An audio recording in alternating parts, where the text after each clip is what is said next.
Yankee Doodle went to town riding on a pony. He stuck a feather in his hat and called it macaroni. Yankee Doodle, keep it up, Yankee Doodle dandy. Mind the music and the step, and with the girls be handy.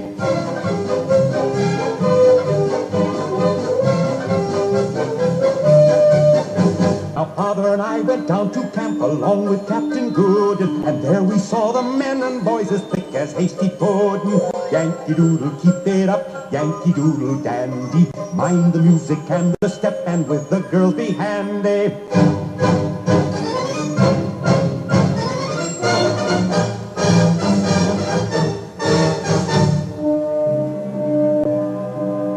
And there was General Washington upon a slapping stallion, giving orders to his men. I guess there was a million. Yankee Doodle, keep it up, Yankee Doodle dandy. Mind the music and the step, and with the girls be handy. A long war then we fought and won, the British were defeated, and Yankee Doodle was the march to which their troops retreated. Yankee Doodle, keep it up, Yankee Doodle dandy. Mind the music and the step. 1, 2, 3, 4, 1, 2, 3. And with the girls be handy.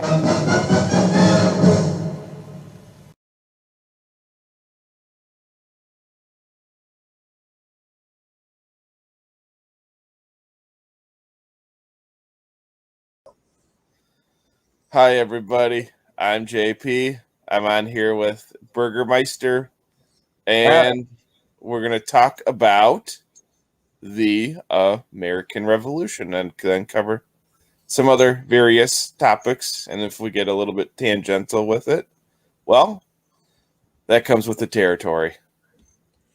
Oh, tangents are our specialty here. So, there's a subject matter. We'll see how much we'll stick to it. But anyway, y'all enjoy.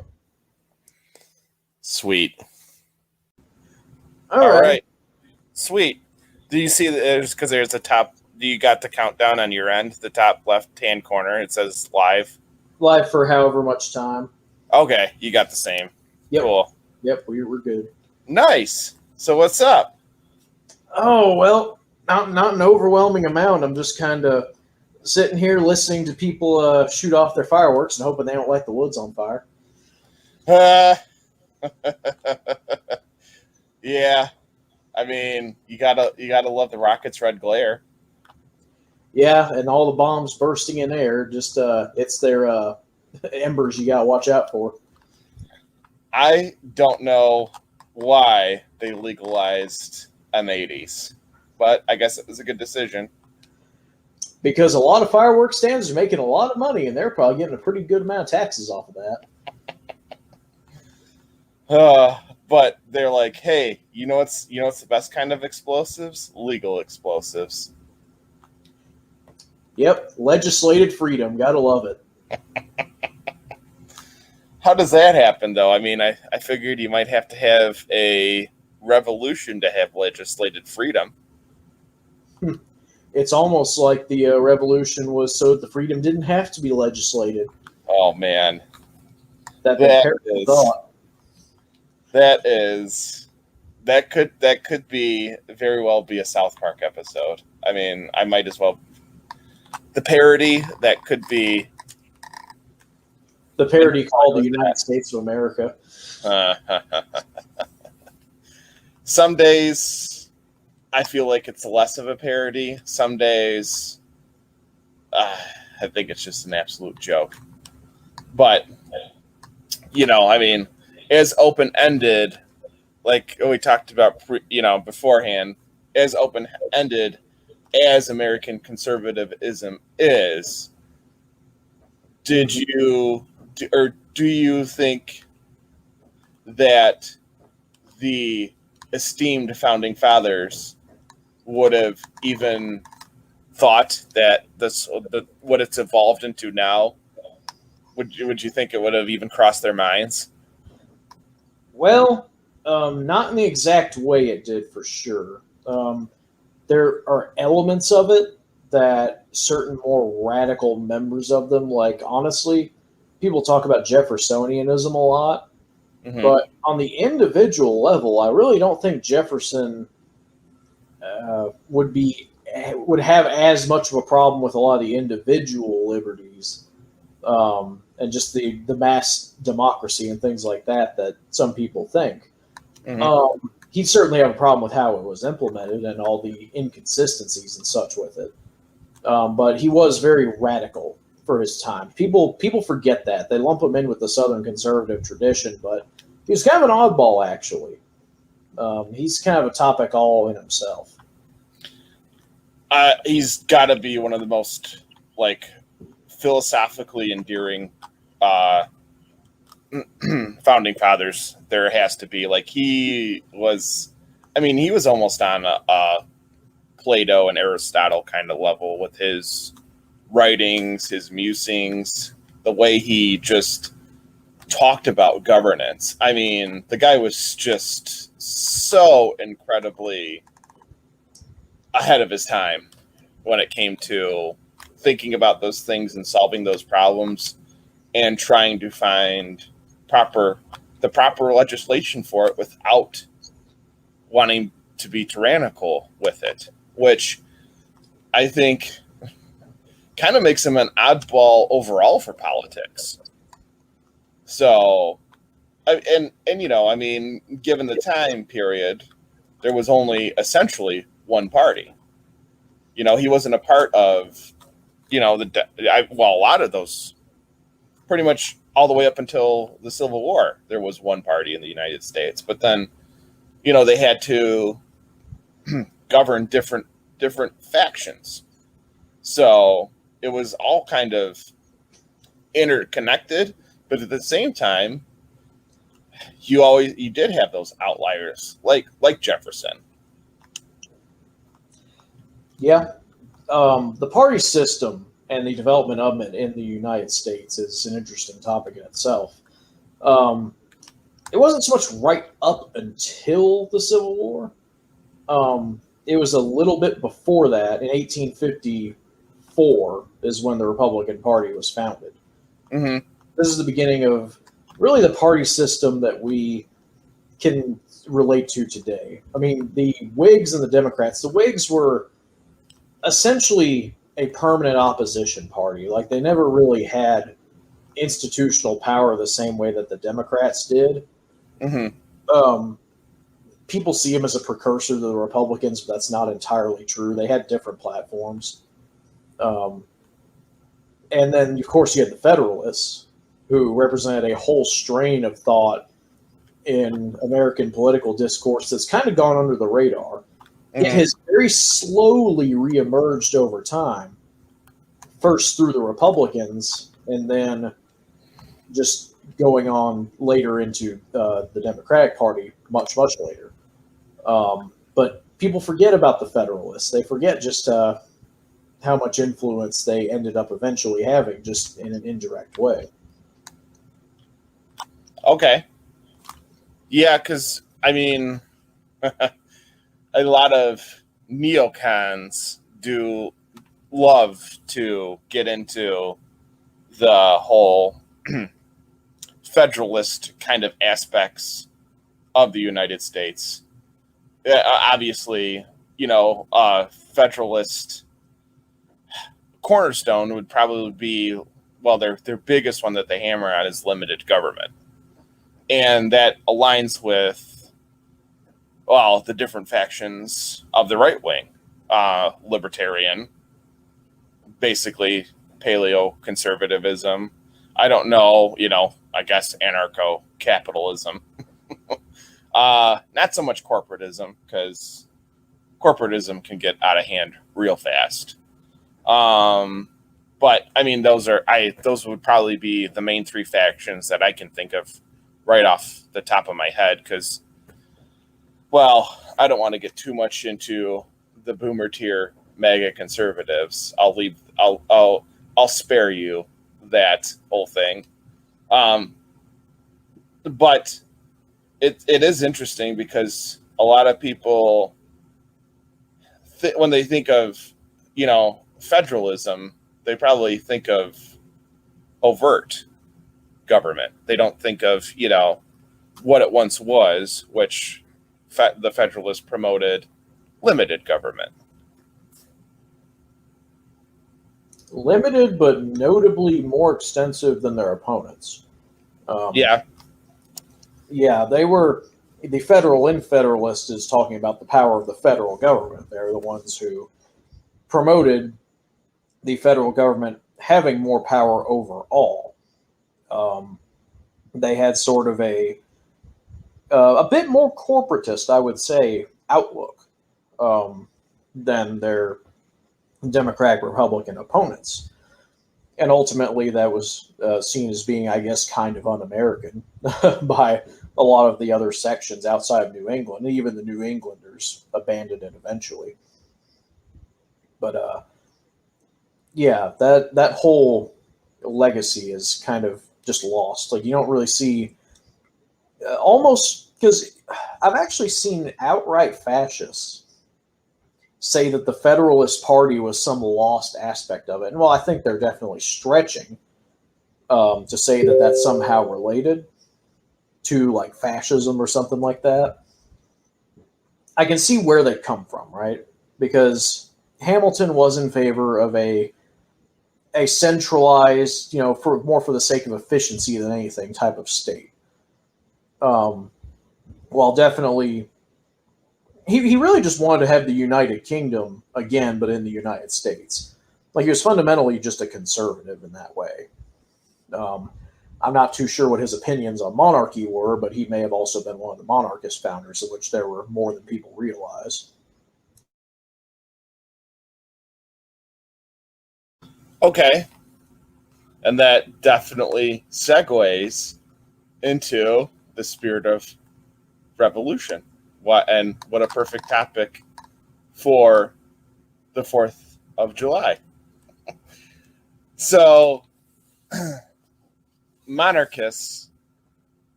are definitely few and far between. I think more so nowadays than they probably ever have been, probably almost any time in history. But in the spirit of revolution, a lot of people who consider themselves to be on the right see revolution as a disdain or a revolt against God. They don't see it as something that is a noble act to get out from under tyrannical government. And going through public school, that's one of those things where we were always taught that that's that spirit of revolution. The ideas of liberty, pursuit of happiness, justice for all, free speech, all the Bill of Rights, that whole shtick, granted under the Constitution. Well, obviously, with conservatism, it's becoming less and less important because, someone can't say something controversial online because the next day they're going to have the rug supposedly swept out from under them because somebody who is a social justice warrior will find them, dox them, and make sure they're blacklisted from whatever industry they can, whilst they provide for their family or, they need that job to survive. So it's kind of become a strange, kind of warped view on revolution from where it started to where it is now. And I know I'm definitely glossing some stuff over with that statement. But as far as I don't have a milquetoast view like most Americans when it comes to Christianity, but I think the whole interjection of thinking there's a spirit of revolution that is godless,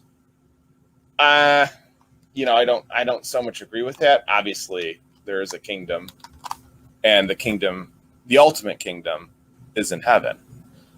But as far as an earthly kingdom is concerned, there has been plenty of monarchs who were revolted against, and rightfully so. And there are plenty of monarchs who were, some of the greatest rulers of all time. I wouldn't call Constantine a monarch, but essentially he was. Charlemagne comes to mind. As far as another great king, probably King Alfred. And then I've heard of, and I don't know much about him, King Edward II. And then leading all the way up to the American Revolution, was it King George II or the Third? Well, before we talk about George, not Edward II. You're thinking Edward I, Longshanks. Edward the First. Okay. Yeah, the second was he was a sodomite. So yeah. Oh boy. We'll gloss over that. But I was like, I know who he's talking about. I better jump in real quick. Oh, Yeah, but George III, okay, Hanover, who became King of Great Britain in 1760.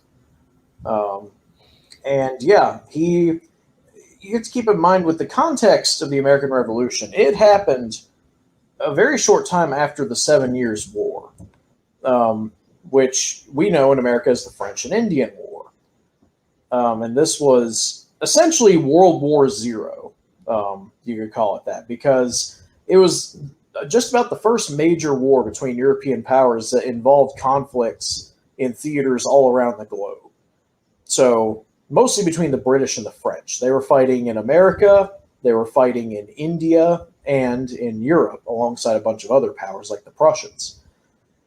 But the significance for our topic of this war is that it involved the complete British takeover of just about all French possessions in North America. So all of Canada, all French territory to the Mississippi River. So that whole just Mississippi line of colonies they'd established, like St. Louis and Detroit and all that, the whole Great Lakes area, etc. Now, the French pulled a fast one by actually giving Louisiana to the Spanish right before the peace treaty to keep it out of the British hands. Otherwise, they would have controlled most of the actual modern United States, at least on paper.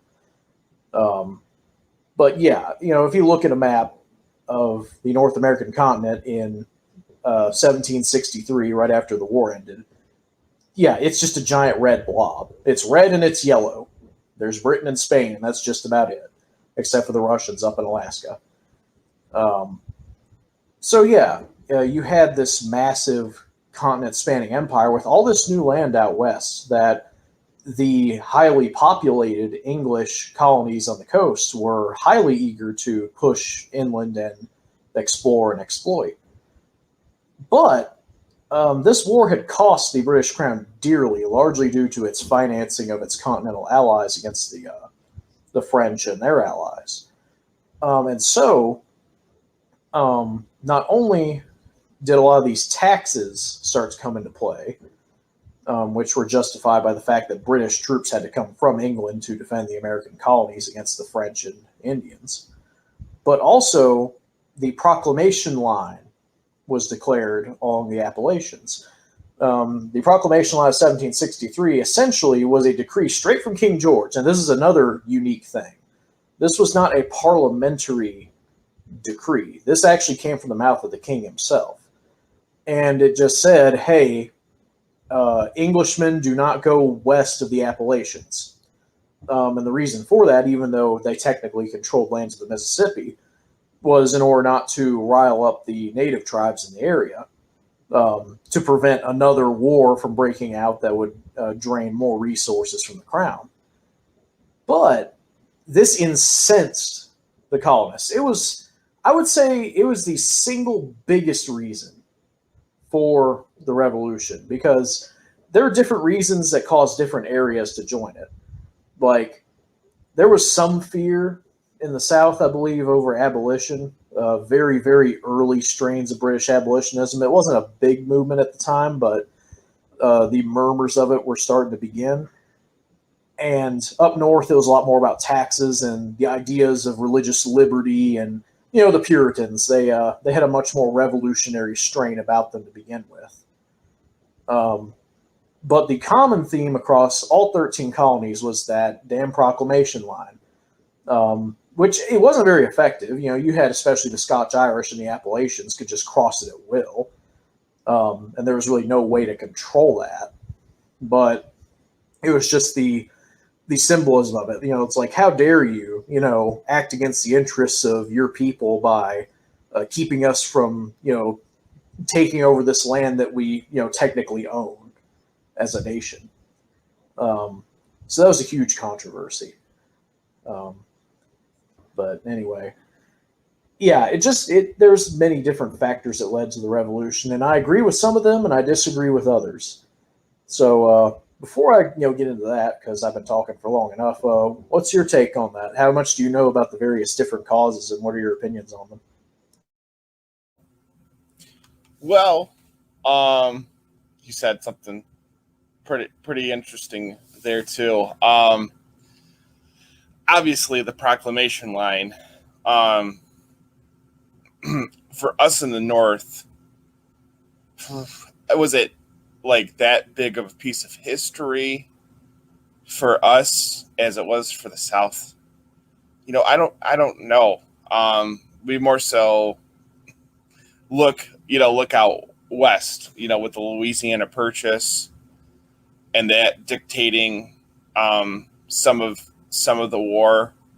And then as far as the different factions go, we definitely, know about that because the Minutemen were all around the United States. They weren't just condensed to the New England area, albeit they're probably way more popular when it comes to the New England area. But as far as the Revolutionary War coming to the Midwest, I mean, I don't know how,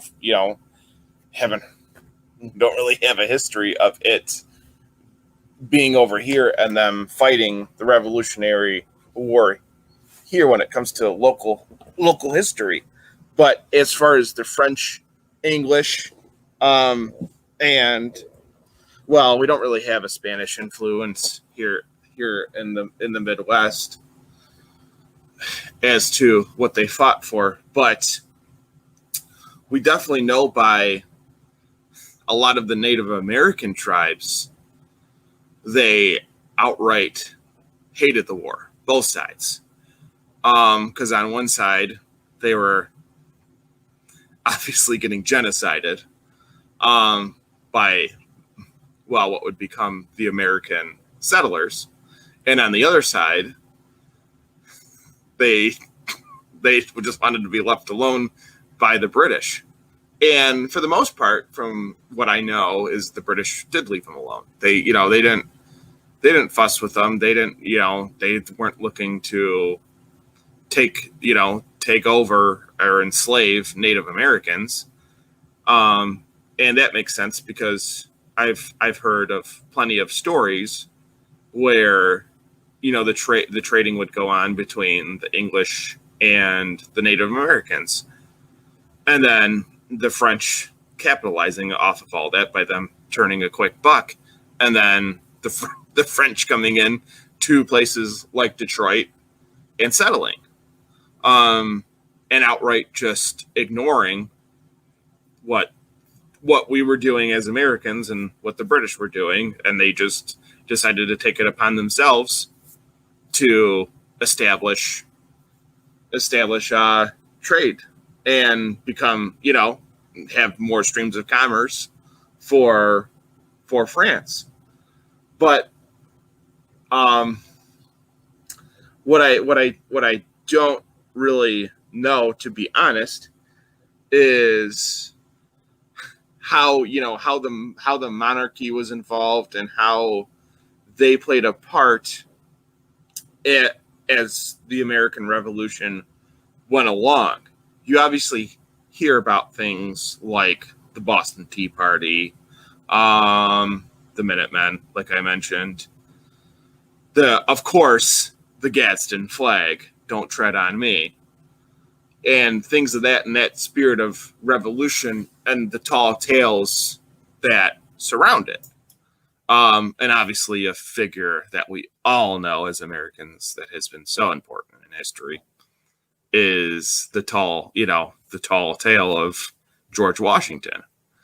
He was kind of by like divine providence. He never suffered a shot in battle, never suffered a wound in battle, and was an esteemed military commander. I mean, by the end of the Revolutionary War, they wanted to declare him king, and he said, "Well, isn't that the whole point? We fought this war to not have a king." So, going back to that, and knowing more about the Puritans and their spirit of, their brand of Protestantism. On one hand, they were highly problematic. On the other hand, they had a righteous cause, and they wanted every bit of it. They wanted to become something more than what the monarchy led up to that point in England. And I do know from what I've heard about King George that he actually was a decent monarch. He was a decent king. So in the spirit of revolution, I've heard this point argued a couple different ways, but the one that stuck out to me the most is you're defying a monarchy. So in turn, you're defying a divine kind of government from God. And obviously we know history memed is not as bad as it's made out to be. But with somebody like King George, who was such an influential figure for the time period, I read a little blurb about him and the whole Boston Tea Party,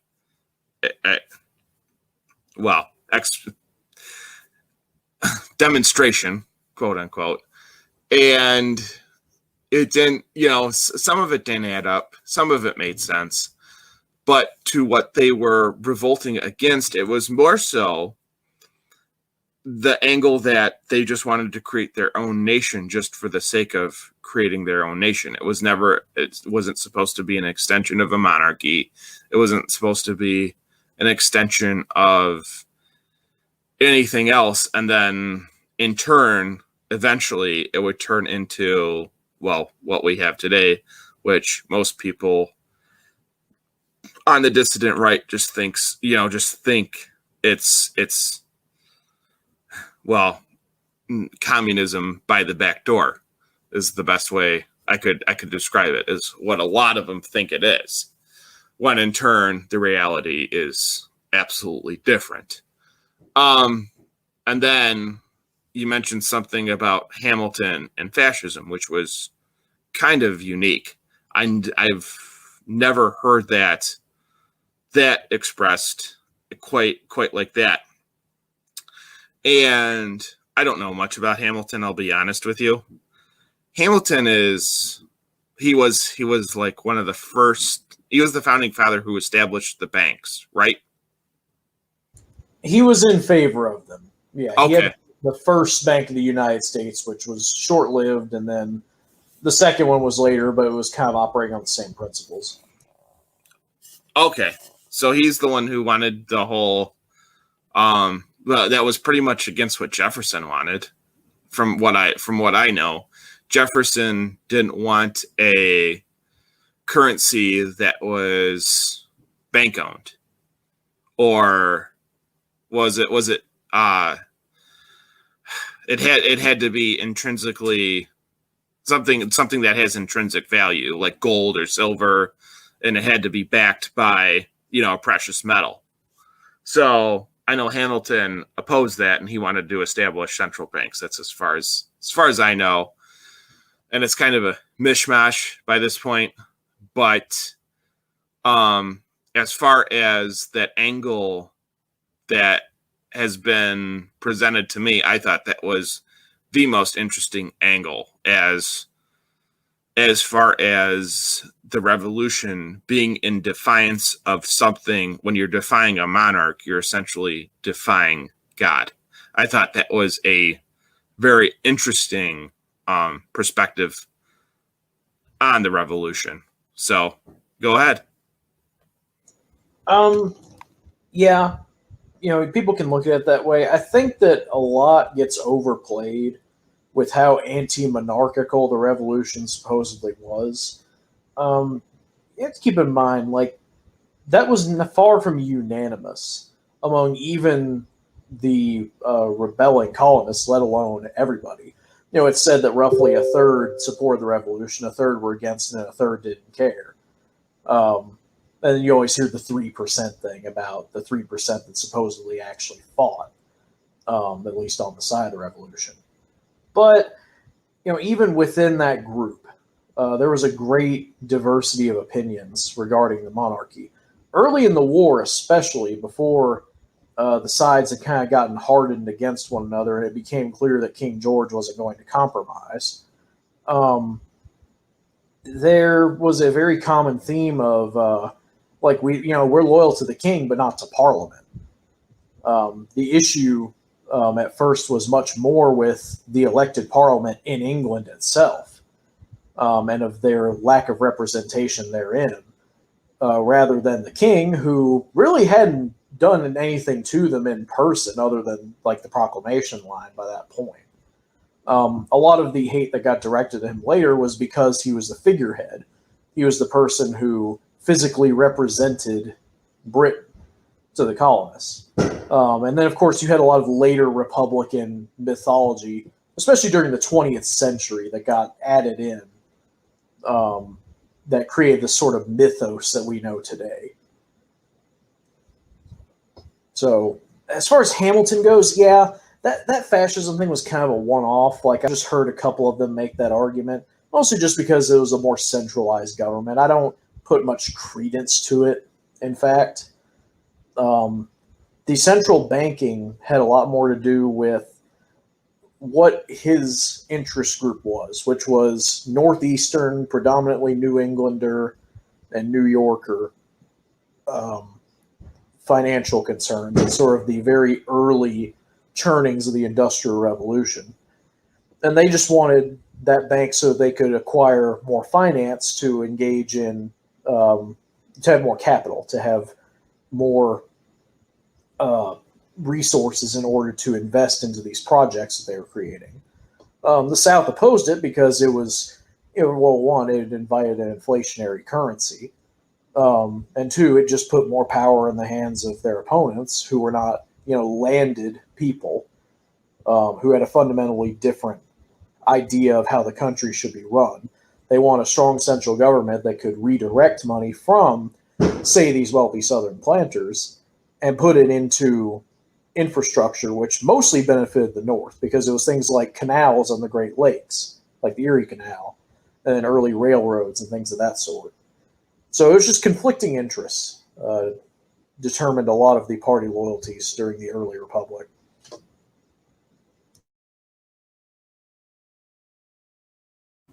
I missed part of what you said because the stream cut off. But yeah, were you? And I'm gonna bring up 8th grade. For me, 8th grade history class again.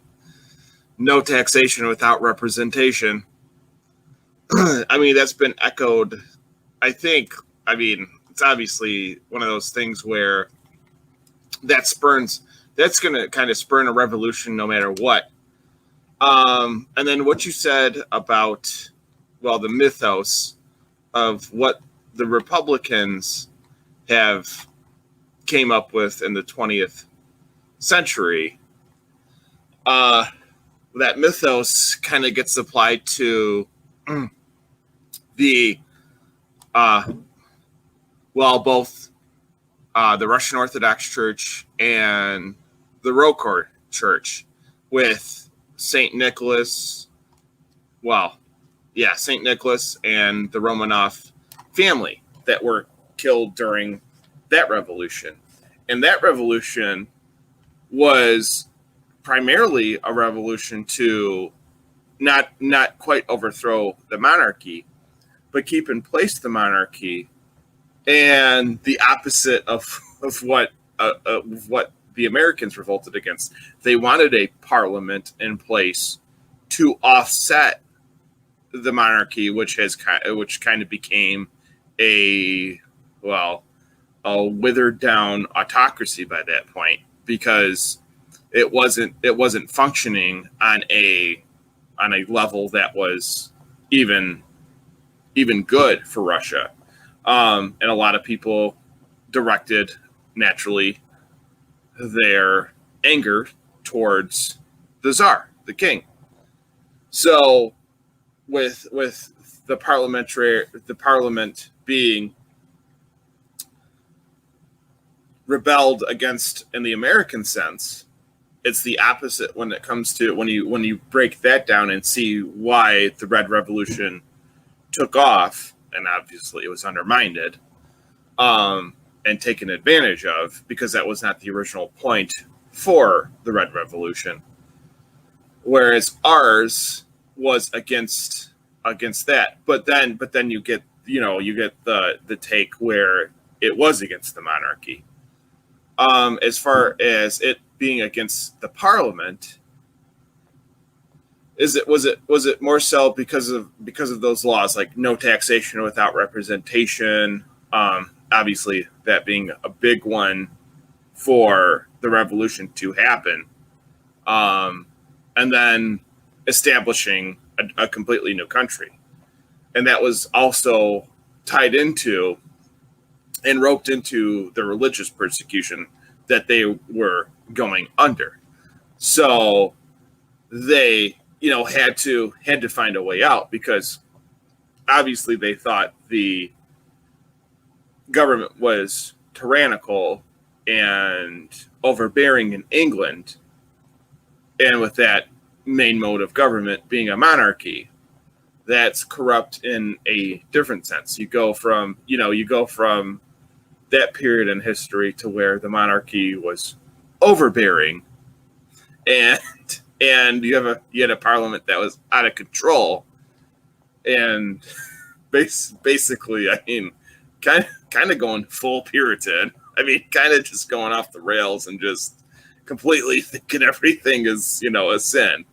To the Red Revolution in Russia, to Tsar Nicholas being looked down upon and not being able to come to grips with how to deal with it, and he would have had a parliament, or some kind of governing body, probably established by his predecessors. I mean, well before he ever came to power, if it wasn't for a corrupt Russian Orthodox Church at the time. So, as much as they want to blame who and the Red Revolution on top of it for the murder of the Romanov family, part of the issue is, as ironic as this sounds, is how overtly corrupt a lot of the patriarchy and the hierarchy within the Russian Orthodox Church was at the time. So when you get that whole the spirit of revolution is in defiance of God. Well, when you have people who are supposed to serve God that compromised and that that overtly corrupt and creating problems not only for themselves but the people that they're supposed to be serving in good faith, then everybody's going to kind of share that spirit of revolution in a sense. So when I see something like, and as a northerner, when I see something, or as a damn Yankee, I'll say it, like the Gadsden flag, that's something that invokes a free willing kind of spirit, but in a free willing kind of spirit, in a godly kind of sense, not in a sense to where we're just revolting like a punk kid who's revolting against their parents because he got a bad grade on a math test. That's probably kind of an infantile kind of way to look at it. But to what the spirit of revolution has kind of become, well, it's kind of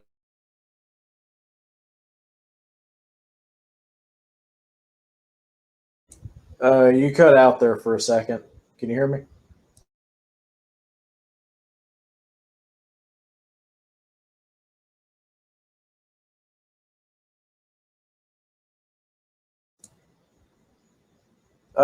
I've got completely like dead air on your end, man. I can't hear a single thing you're saying.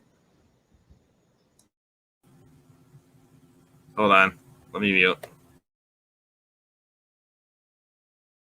Can you hear me? Okay, I can hear you now. Aha. So it did that. Where did it cut off at? It cut off right as you were right after you had the spiel about the punk kid. Like you're saying, well, the spirit of revolution, and then you cut off. Okay, so like the spirit of revolution with the punk kid, he can't get out of a report card because the report card is going to be sent directly to his parents' email, so he can't get out of getting a D or an F in math class because he's been maybe gawking at a girl too long, or trying to get out of that class to maybe go to gym class with his buddies because that's more fun. And I'm not going to say anything personal, but that's something I did. So, yeah, like that's, and I'm not, even going to. I don't think anybody really that has any knowledge on the topic is in good faith going to assume that that's what people are always doing, right? Like, most people don't rebel just to rebel. Like, it's really a very small segment of the population. And there's some implications there that, you're probably tired of hearing. But, that will foment these types of revolts for their own ends or just because they're naturally rebellious, usually against God. But going back to Imperial Russia, I've never heard the take before that the Orthodox Church was somehow responsible for the regime being corrupt, or that the church being corrupt essentially led to the revolution. I know that the Duma, the Russian parliament, that got instated in 1905 and then repealed a couple years later, and then they brought it back with the February Revolution. That's another thing. Russia had two revolutions. They had the February one and the October one. The October one was the actual Red Revolution everybody remembers. The February one was a revolution by liberal aristocrats and bourgeoisie who were trying to pretty much put their own interests in the Russian government, right? They didn't like the autocracy of the Tsar, And they sort of found an opportunity to do this by the fact that Russia was not doing very well in World War I at all. But the thing is, I really find it hard to actually blame any of this on the Tsarist government, at least as a system, right? Like Nicholas II, blessed though he was, he just fundamentally was not made for rulership. He wasn't like his father. If you know anything about Alexander III, the Tsar before him, I guarantee you, if he was around in 1917, they would not have tried that. Because this man was a huge czar who he had like legendary strength. Like there are tales about him bending pennies with his, or kopecks, wherever they call them, with his thumb and finger. Most famously, though, there was an assassination attempt on him by the communists, and he held up the roof of a train collapsing on his family, including, the young boy Nicholas, and saved them from the communists. But the injuries from that, I think, to his liver eventually caused him to get an illness from that and then eventually die.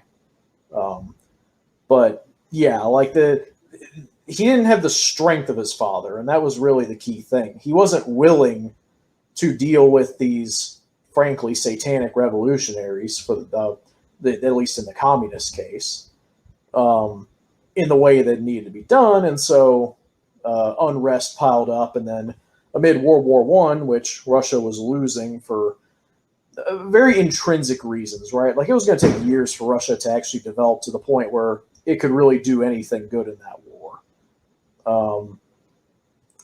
Yeah, it was just a perfect storm for the Romanov monarchy. I've never really heard that before, though. Once again, that the church really had anything to do with that, any more so than any other state church or institution, or that I've just never been convinced that parliamentarism would have really helped anything in that case. Alexander II, who reigned from the 1850s to the 1880s, he had plans to implement a parliament, and then he actually got assassinated by the communists, the anarchists at the time, sort of the predecessors of them. And that is what made his son Alexander III crack down so hard on them. He issued a document, like an ukaz, an imperial edict, that had probably the most base name for a document I've ever heard. And it was called the Manifesto on Unshakable Autocracy. And basically, it's him saying, okay, I'm done playing. You killed my dad. And, I see that and I'm just like, based. But anyway, yeah, I'm kind of interested to hear about that narrative of church corruption and how that supposedly caused the revolution.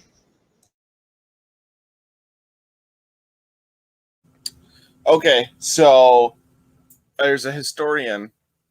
His name is Dan Carlin, and he talked about people forgetting the February Revolution, leading up to what was the weakened state, to the Red Revolution in October, the true one.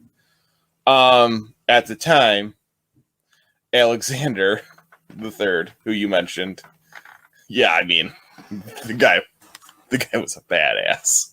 I mean, they called him a Russian bear for a reason. I mean, the guy was just, yeah. Paul Bunyan kind of comes to mind when I think of him. And there was a very well. There was a split on the Patriarchy in the Orthodox Church, the Russian Orthodox Church, that is. And a lot of them fled. A lot of them fled from the church and didn't want anything to do with it because of how much they've taken advantage of this. And to this day, they still have problems with it. Obviously, you had the span of the KGB, but more so, it was just the overt corruption. The priests taking advantage of the commoners, and the priests becoming, I mean, basically like your Baptist preachers. They were just, taking donations and taking advantage of the faithful and living very lavish lifestyles.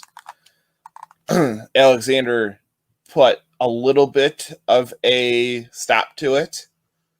But when it comes to, the symphonia that Russia tried to strike with its monarchy and autocracy, by that point it was just such a given, such a state, an institution. I mean, it was unshakable. It was just as strong, if not stronger, than the government. So think of it in a Pope role, in a Vatican kind of sense. I mean, they had that much power. And they took advantage of it. So by that point, the people were angry. The people were mad that these priests were getting away with this stuff. And I mean, that's basically why the working class wanted to rise up and get out from underneath a corrupt government, and more so a corrupt church. And they still wanted to keep, obviously, the Orthodox Church going, because, I mean, if it wasn't for the Orthodox Church, I think a lot of Russia probably would be still wild and uncivilized, because they are some tough people. But a lot of it was due to a corrupt patriarchy.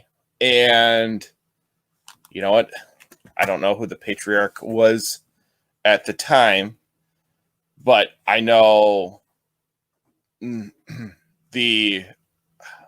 what I've heard, the Romanovs were pretty much fed up with him by the end of it all. They didn't want to deal with him, and he was being blamed for stuff. Well, then they had the scapegoat of Rasputin, and from a lot of what Rasputin was blamed for, it actually wasn't true.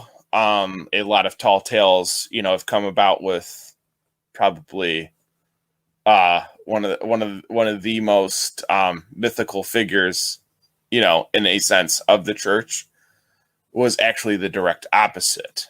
Rasputin was actually somebody who aspired to, he wanted to be a saint of the church. I mean, the guy wanted to be a holy man, and they needed a scapegoat.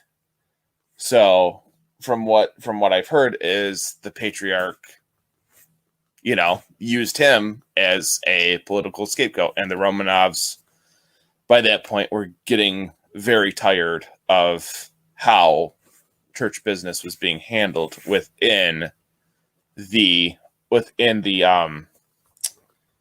monarchy. And that's another reason why the people wanted a parliamentary system and an autocracy. So from Dan Carlin's perspective, and leading up to World War I, and Russia already being in a weakened state, that is what Dan Carlin had to say on it. And I honestly never heard that take before either. And from what I do know, though, is that looking back on it and knowing something, because I obviously don't know as much about the Russian or the Slavic side of the faith, and how their lineage has happened.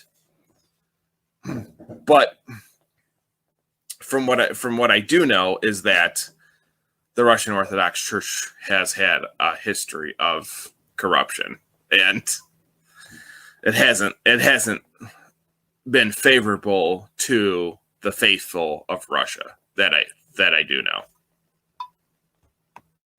Yeah. You keep mentioning the Patriarch, right?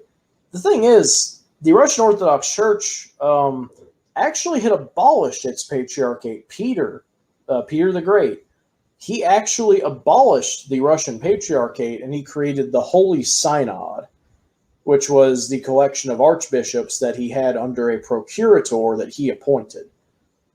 So he created a imperial government office that was an appointed position, that was a cabinet minister in essence, that was over these bishops.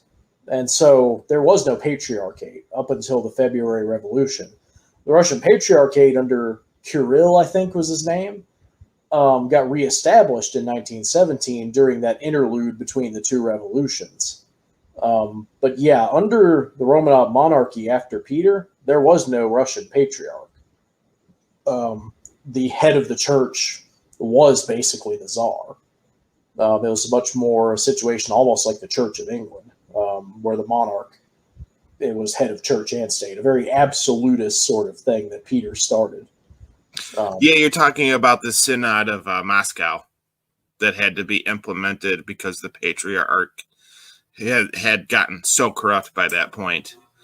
And it was a synod that happened, well, and the Synod of Moscow actually kind of came out too due to survival reasons for the Orthodox Church too, because you have to remember the unofficial capitals of the faith were obviously Constantinople being the main one, but it eventually had to move north to St. Petersburg and then eventually to Moscow for the entire faith to survive.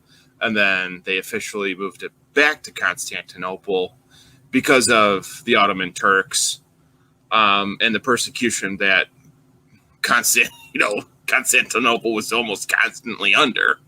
So they had to move those synods, or they had to move those capitals around to be able for the faith to survive, both historically and canonically. I mean, well, there is that, right? But honestly, that's more just specifically a Russian thing. The entire Orthodox Church, as far as I know, the sort of head patriarch of all the churches, pretty much, I mean, head patriarch insofar as that's a thing, but, the one that sort of was the authority that everybody in the Balkans and everybody outside of Russia theoretically still answered to was Constantinople. There was a lot of controversy over that later on when Bulgaria and Serbia and these other Balkan nations seceded from the Ottomans and created their own patriarchates. It was very begrudgingly that Constantinople granted Russia autocephaly in, I believe, the 17th century. So, yeah, and this was in Moscow. They only moved to St. Petersburg during Peter's reforms. He abolished the Moscow Patriarchate, created his synod in St. Petersburg, and it remained there until the fall of the monarchy. But, yeah, you could say the center of the church in a more unofficial sense moved to Russia, which it did. I mean, Russia was the only remaining Orthodox power. So politically, it was definitely there. And you see the tension between Constantinople and the Russian church over this day, between the historical role that Constantinople holds and the greater political power that the Russian church has. And there's many accusations of arrogandizement from Constantinople to the Russians. And then the Russians would then accuse Constantinople of being compromised or impure because of Turkish occupation or now Western influence and things like that. And you've just deduced every Telegram Orthodox argument ever. Because that's basically what it all boils down to. and in that spirit of, I guess, a revolution, the Russian Orthodox Church has had a huge problem with the, I guess you could call it a falling away, in a sense, from the tradition of what the Greek Orthodox Church still stands for, because that's the ecumenical patriarch, the first among equals in Constantinople. But the problem is that Constantinople is and has always been in Turkey. It's not a part of Greece. And that has led to a lot of problems. And being in the Greek Orthodox Church that has never strayed away from the faith, that has never strayed away from it becoming an overt problem. But Constantinople still stands. It still is there as a historical place of reverence for the faith.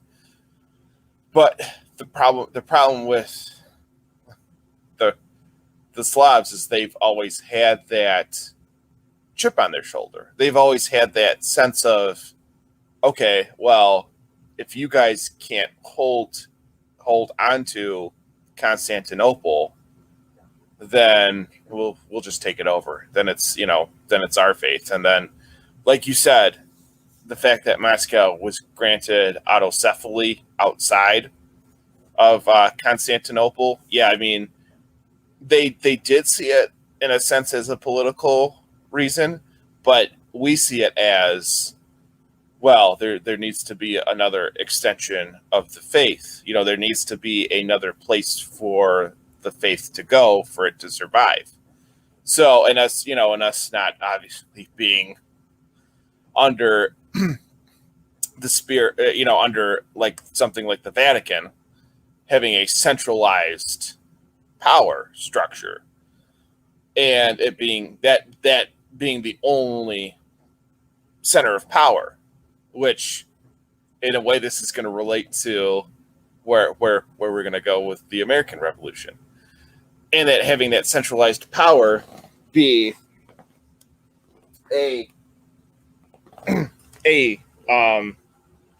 that centralized power obviously playing a role in where am I going with it? What's the word I'm looking for?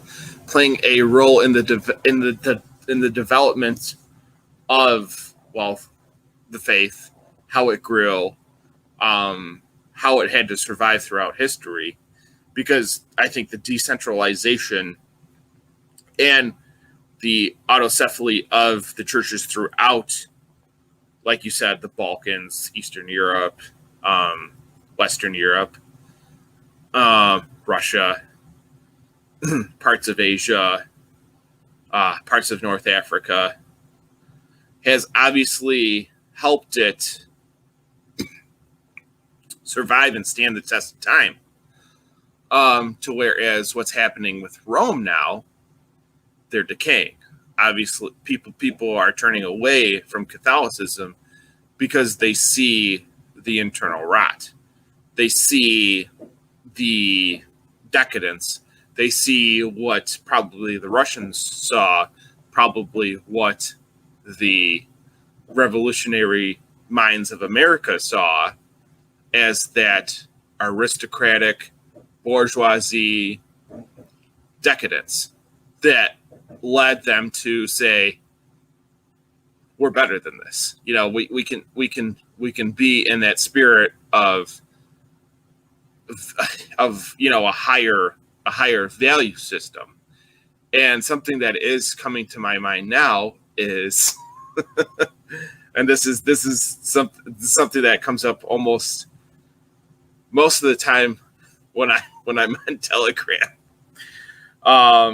It's kind of a nerd moment, I guess, but you take a I don't know if you're a Dune fan,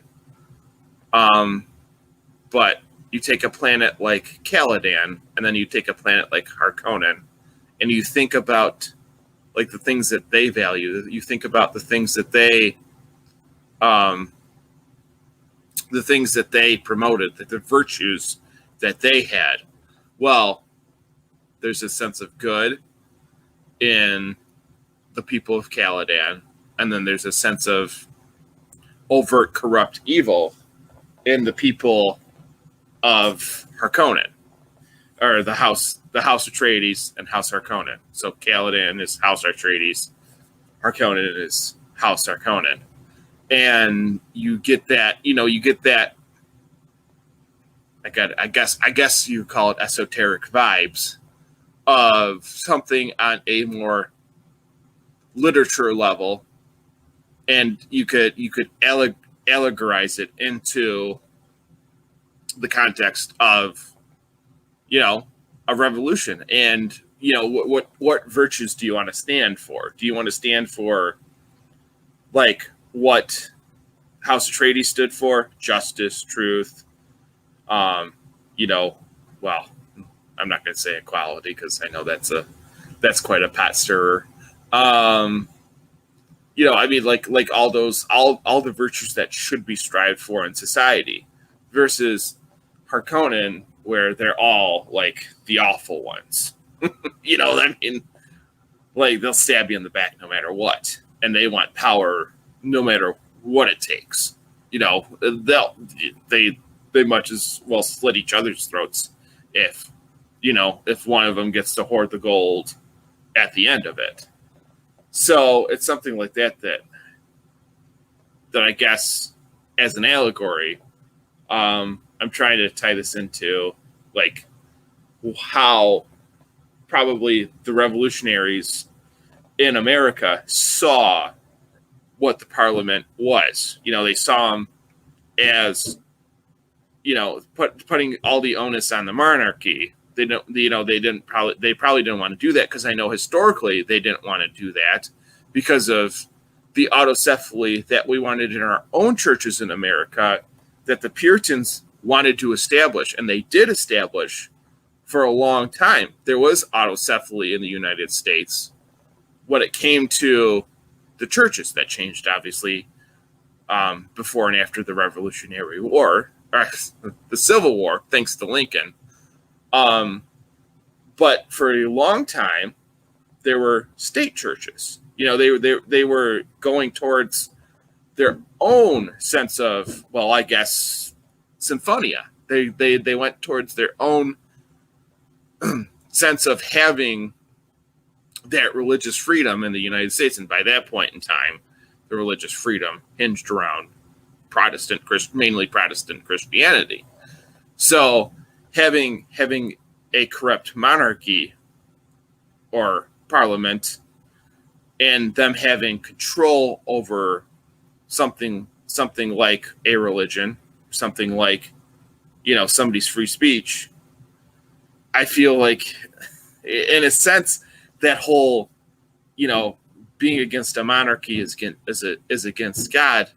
Well, what happens if the people who are in power aren't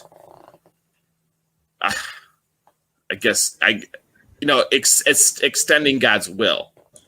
Yeah, well, I mean, that's just the counterpoint to that, though, is that rebellion to tyrants is obedience to God, which is sort of the counterpart to the whole divinely ordained monarchy, and revolt against it is revolt against God. But that all has to do with duty. Why is the monarch ordained by God? Because he assumes the duty of the father over the family that is his kingdom. That is fundamentally all natural order. The reason that monarchy is good, the reason that it's a divinely ordained system, is because it is based on the family. That is the only government outside of the judges of Israel that God ever gave us. The family. And a monarchy is really just an extrapolation of the family structure upwards. When I think of an organic society, I think of everything being based on families. You've got, clans, you've got, what have you, and just being extensions of that nuclear structure going further and further up until you have the king as patriarch of the nation. That's sort of my idealized view anyway. I understand that it rarely actually works completely like that because of historical factors, but that's sort of that natural, and that's sort of the perfect symphonia, right? You have the patriarch of the nation, and then ideally the patriarch of the church along with them. And yeah, you have the church structure and the episcopates and things like that being a similar hierarchical structure. But anyhow, that's really it. It's just that, if people aren't doing their duties, no matter what position they're in, then their position essentially becomes null and void. If a father isn't being a proper father, if he's a deadbeat dad, then once again, you're like, well, what right does this person have if they're abusing this child? What right do they have to continue to, hold and be the effective father of this child if they're doing these things? It's the same principle. I mean, yeah, I can't really disagree with any of that because dysfunction is never going to lead to anything good. I mean, you see it clear across the board because the extension of, the monarchy is the extension of the family. And that's interesting that you brought up what government structure outside of Israel was ordained by God, and not a whole lot of people, say that it should be the family. People want to hammer in, monarchy, symphonia. Especially those that aren't Catholic or Protestant. I'll say that. But and conservatives like to really hammer on this point. Oh, this is attack against the family. This is an attack on our American values as a people. This is, you got to beware. It's always the boogeyman in the closet with the left, while the left is, well, we know who the left is obsessed with. I don't have to say his name. And, their spirit of revolution comes from a different place. Do I still think conservative Christians exist in America? Yes. Do I still think that's in the majority? Yes. Despite the numbers, despite what people want to, make a big deal about. I still think that there is that underlying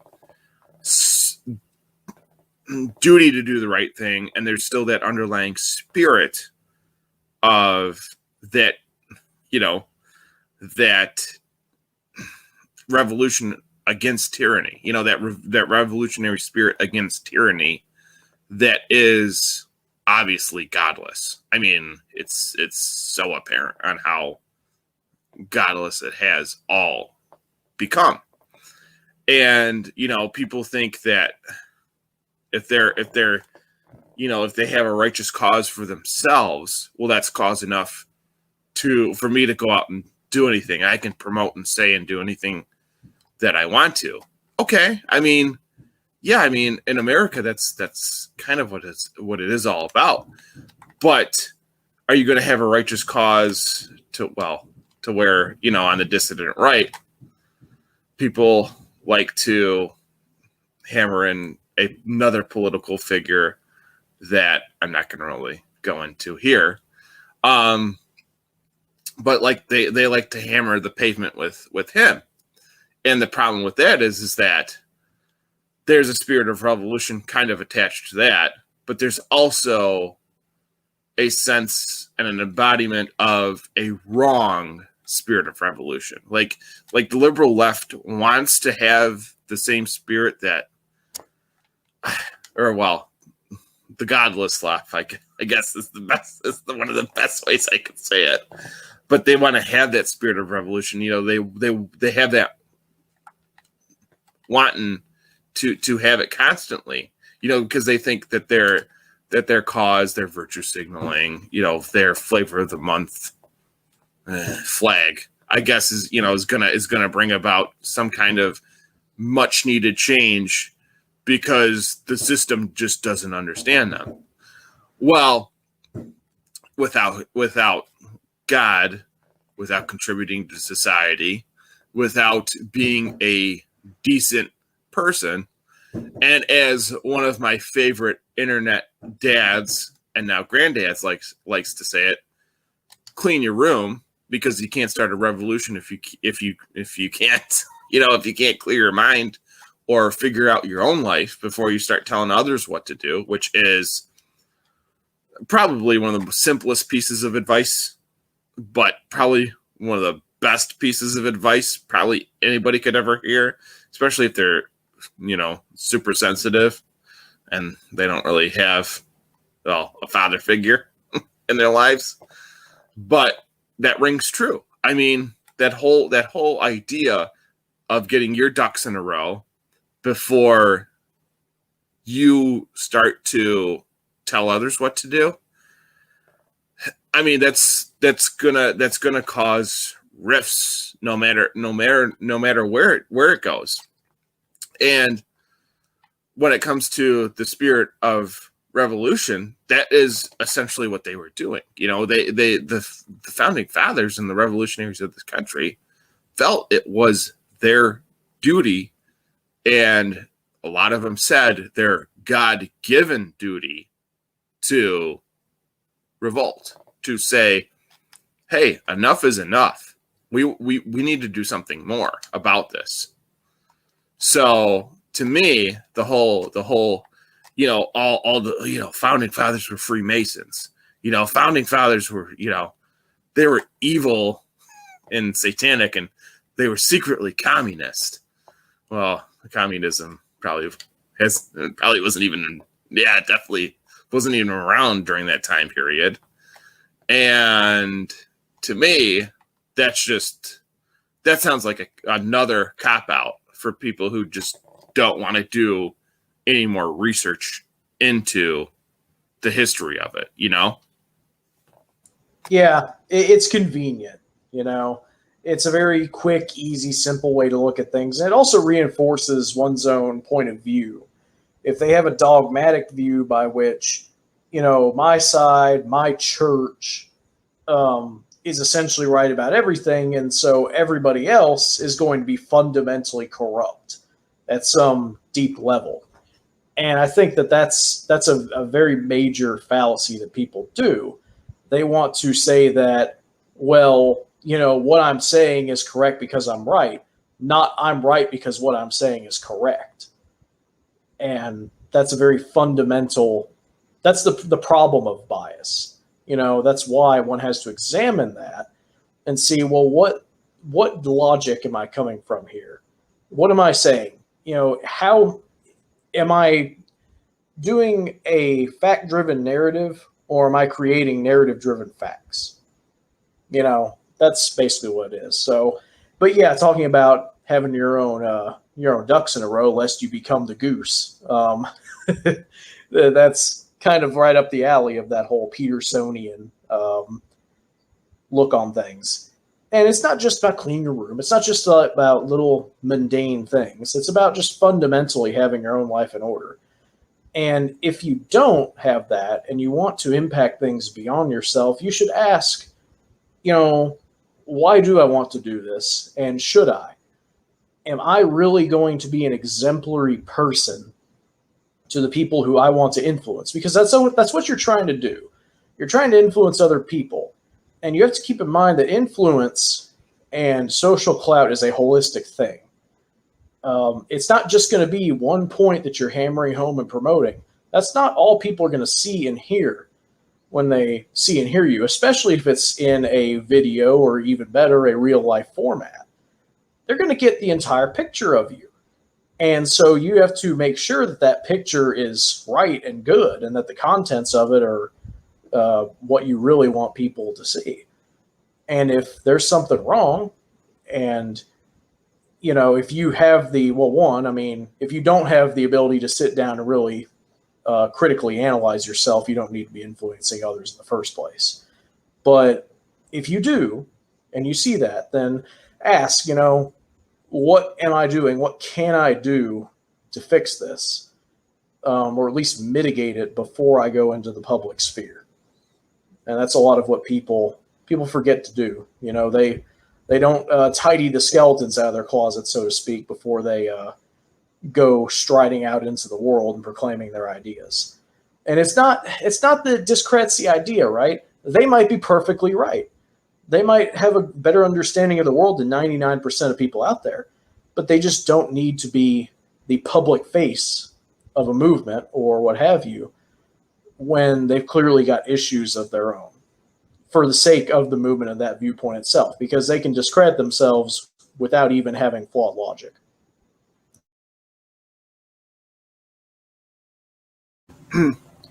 But you said it pretty. That was pretty good.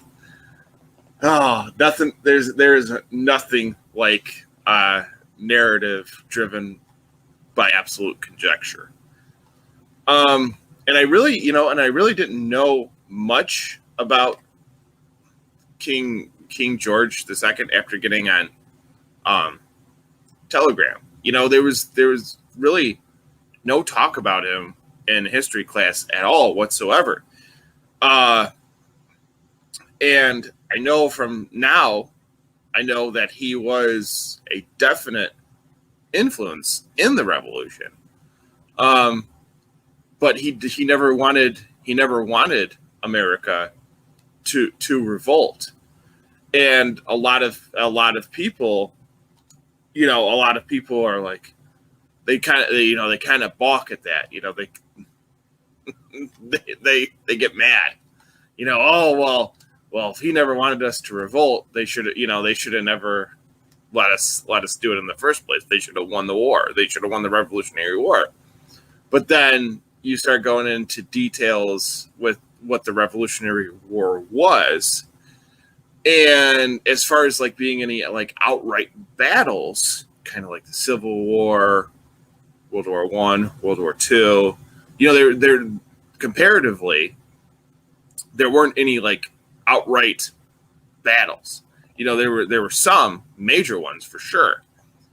But as far as the majority of it goes, they were all skirmishes. They were all like regional feuds.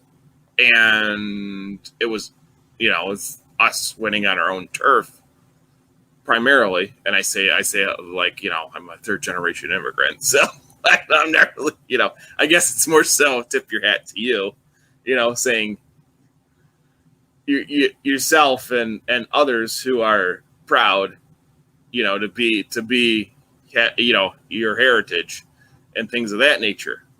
To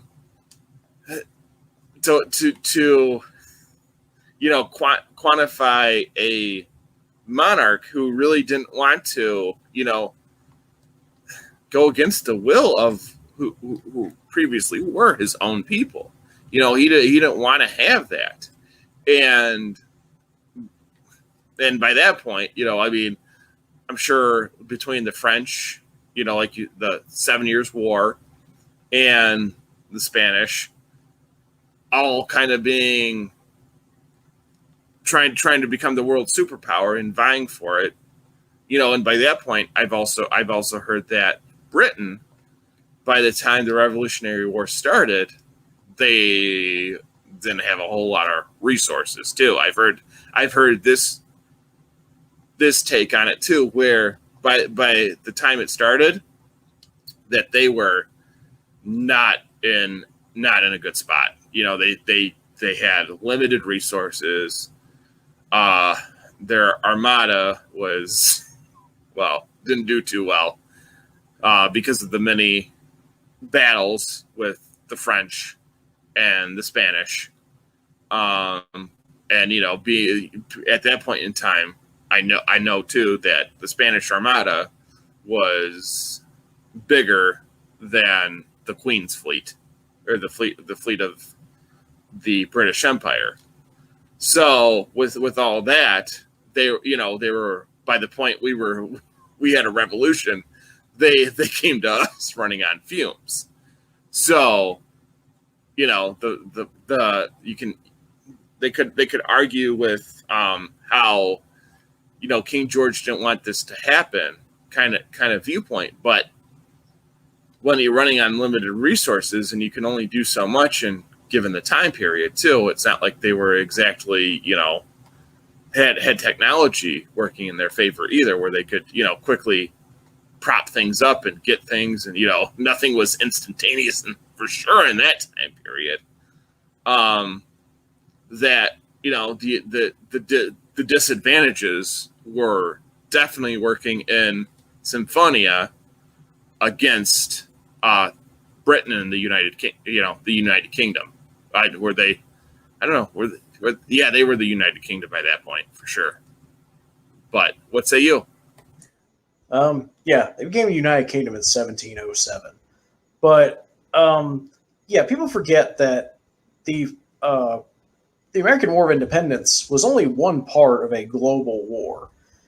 Britain essentially got stuck in what amounted to the Second 7 Years' War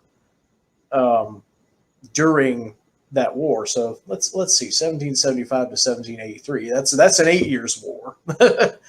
And so Britain, while being kind of exhausted from the 7 Years' War, because you also have to keep in mind how drastic of a war that was for Britain.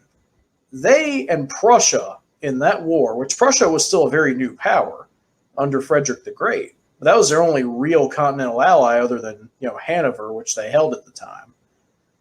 They together pretty much fought off a coalition of all the other European powers.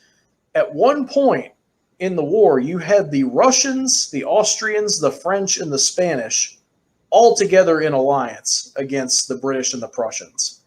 Prussia was essentially having to, try to fend off half the armies of Europe on its territory.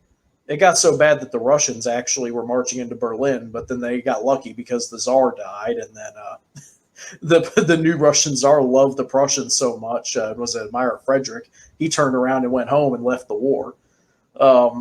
That probably won the war right there, but at least in Europe.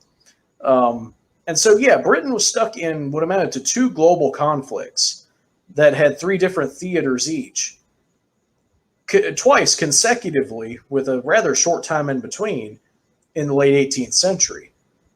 To me, it's kind of miraculous how they recovered so quickly in time for the Napoleonic Wars, or the French Revolutionary Wars anyway, that started in 1792.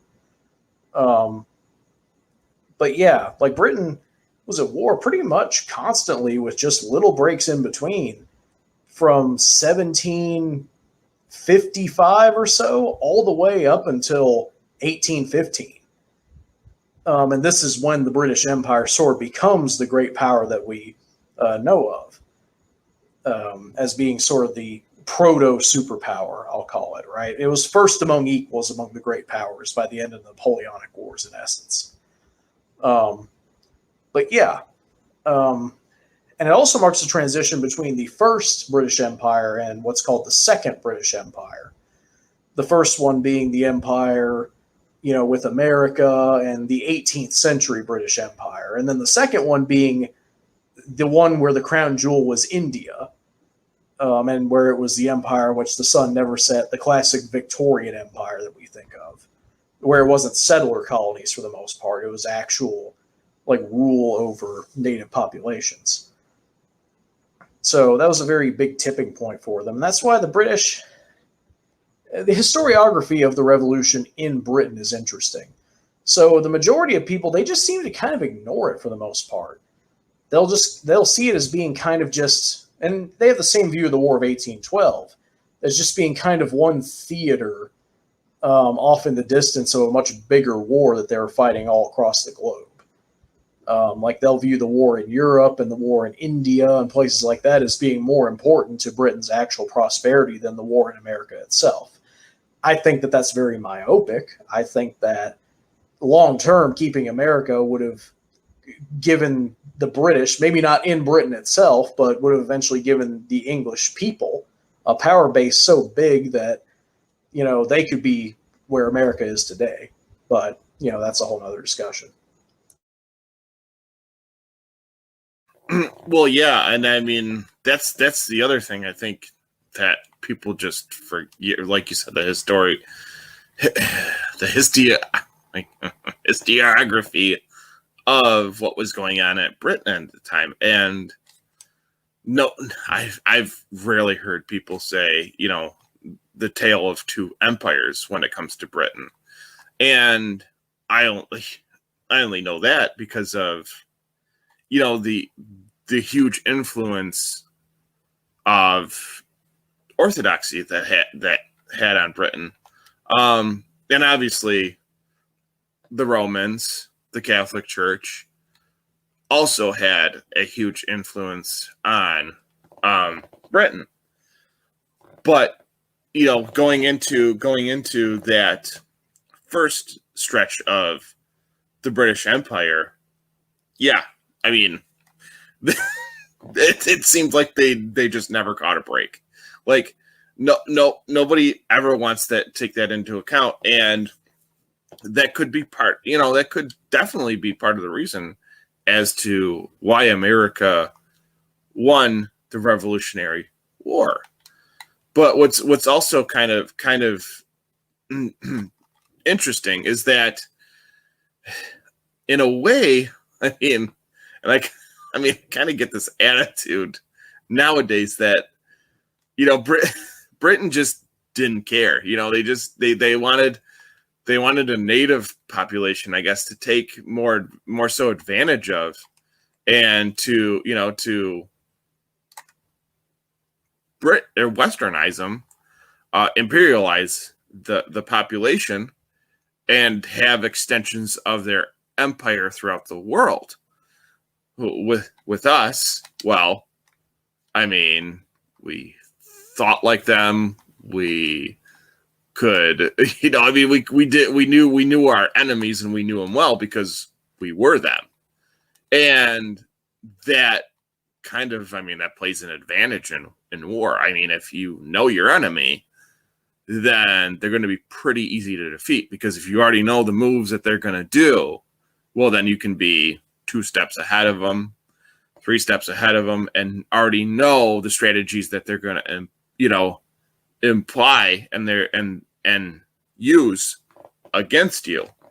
So with Britain being to where it was up by that point, the exhaustion probably that is set in way before that. And that's interesting. I don't know. I do not know a whole lot about Prussian history. And I didn't know that whole factoid. That was pretty cool. But to where, all these different spirits of revolution were going on too. And you had 2 French revolutions go on in their country, and another country that was almost entirely at war for a long time in its history.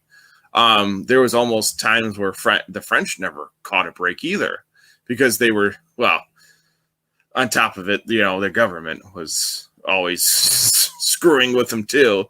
But they were a whole nother schizophrenic mess of, God knows what at times. But they in a way too, the French revolutions helped spurn an idea of what American liberalism and, I guess, American conservatism, their views of like libertarianism, are today in both, the Republican and Democrat parties, what they are. And on a more, I guess, existentially philosophical basis, of what they've morphed into, and what we idealize and actualize as Americans, on the left or the right, concerning political viewpoints. A lot of it can be traced back to, what the French called, liberal or libertarian. And to me, that obviously English common law helped a lot with this. Greek philosophy, all the tie-ins that you could think of when it comes to the Western ethos. As much as I don't like to completely give credit to the West, because we all know there's a Greek grandmother around here somewhere, probably mad about that. But there is certainly a sense of that spirit, that revivalistic viewpoint that the Americans embodied against a very weakened and depleted and far stretched out empire of what Britain had to fight at the time. And in a sense, we like to glorify that. Our taller than life, larger than life heroes like Paul Revere, George Washington, and Ben Franklin, Thomas Jefferson, the Adams brothers, not the Adams family, and all those other important founding fathers that were tied into it. And that's the other thing too, is by their mid-20s, these guys could speak and were fluent in like 3 ancient languages. We're dictating laws to how to establish a country, and probably knew more about philosophy than probably some of the philosophers could even know. And on top of it, the majority of them were, I'm not going to put my tinfoil hat on for this one, but Christian. They were primarily Christians, so they were headed in a right direction. But as far as what's up to snuff now? I think they could probably run circles around today's politicians, because they were so much more well astute. They were so much more well gifted as far as governance goes, and providentially, they probably had something in their favor when it came to opposing and revolting against the British. So, in that whole spirit of revolution, again, there is a definite sense of, a united front. And I know that they eventually wanted to states out of those colonies, but where do you think that whole idea came from? That separate but equal states, obviously a federal government, which has become centralized and kind of communist over the decades. But where do you think that they got those ideas and how they developed it? And obviously going against a weakened empire like Britain had kind of helped launch it forward and into a more, a unified statehood, and it becoming something that weren't just colonies or an extension of an imperialized empire like Britain. Well, this actually segues quite well into what I had planned to talk about next, which is, you talk about the revolutionary spirit. That's more than one thing. there were two different revolutionary spirits that you could ascribe.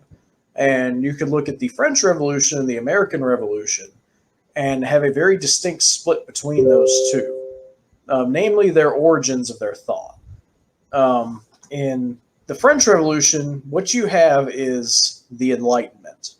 You have humanism, secularism, that fundamentally challenges the role that mostly of the Catholic Church on the continent, and just the very large established state churches that existed up to that point.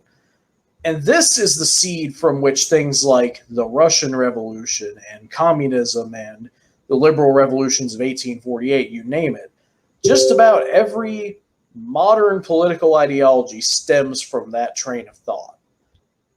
Now, the counterpoint to this is the American Revolution. And in one phrase, what do I think is really the difference between those two? One supported the concept of the rights of man, a very abstract, belief in just these natural rights that somehow humans have for being humans. Humanism, fundamentally. It's the basis of essentially what's become a religion at this point. And then you have the rights of Englishmen. And this is the key to America, right? No, this rebellion, this revolution would never have happened from any other country other than Great Britain, because no other European country instilled in its people such a sense of their historical liberties and traditions and the concept of self-governance in the way that the British did. They talk about tyrannical Britain. Britain was the most, relatively libertarian country probably in the world at the time. It had the model of a limited monarchy. It had local traditions, a lot of not very much centralization when compared with the French or most other continental empires.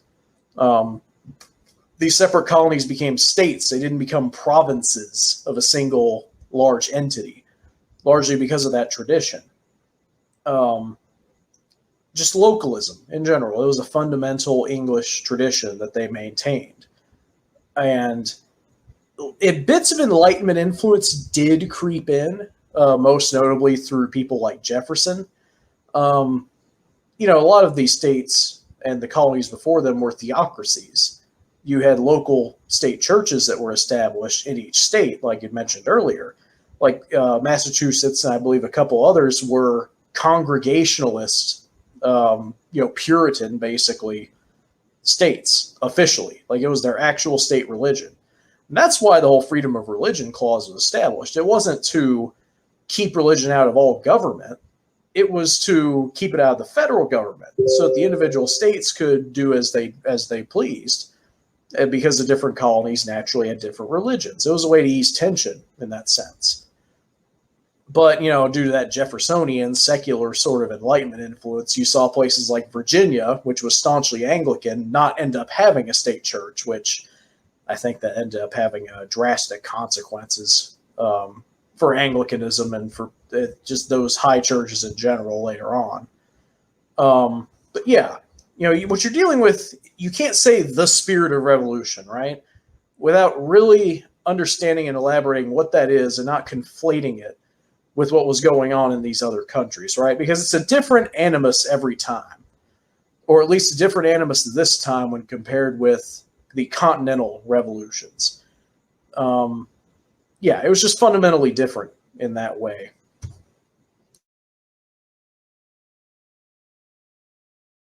Because there could even be a spirit of revolution within something like what would be considered freedom of religion, because you could be freely worshiping something that's against God and that's revolting, against him, or against the church, which is pretty interesting, because nobody realizes that a lot of these laws that were established back then were to ease tensions, create more unification, come out of I mean, I don't want to say all of our laws have, purely humanistic or post Enlightenment kind of rhetoric attached to it. Yeah, I think that's more. I think that's become more of a modern phenomena, as it probably wasn't sought as that back then.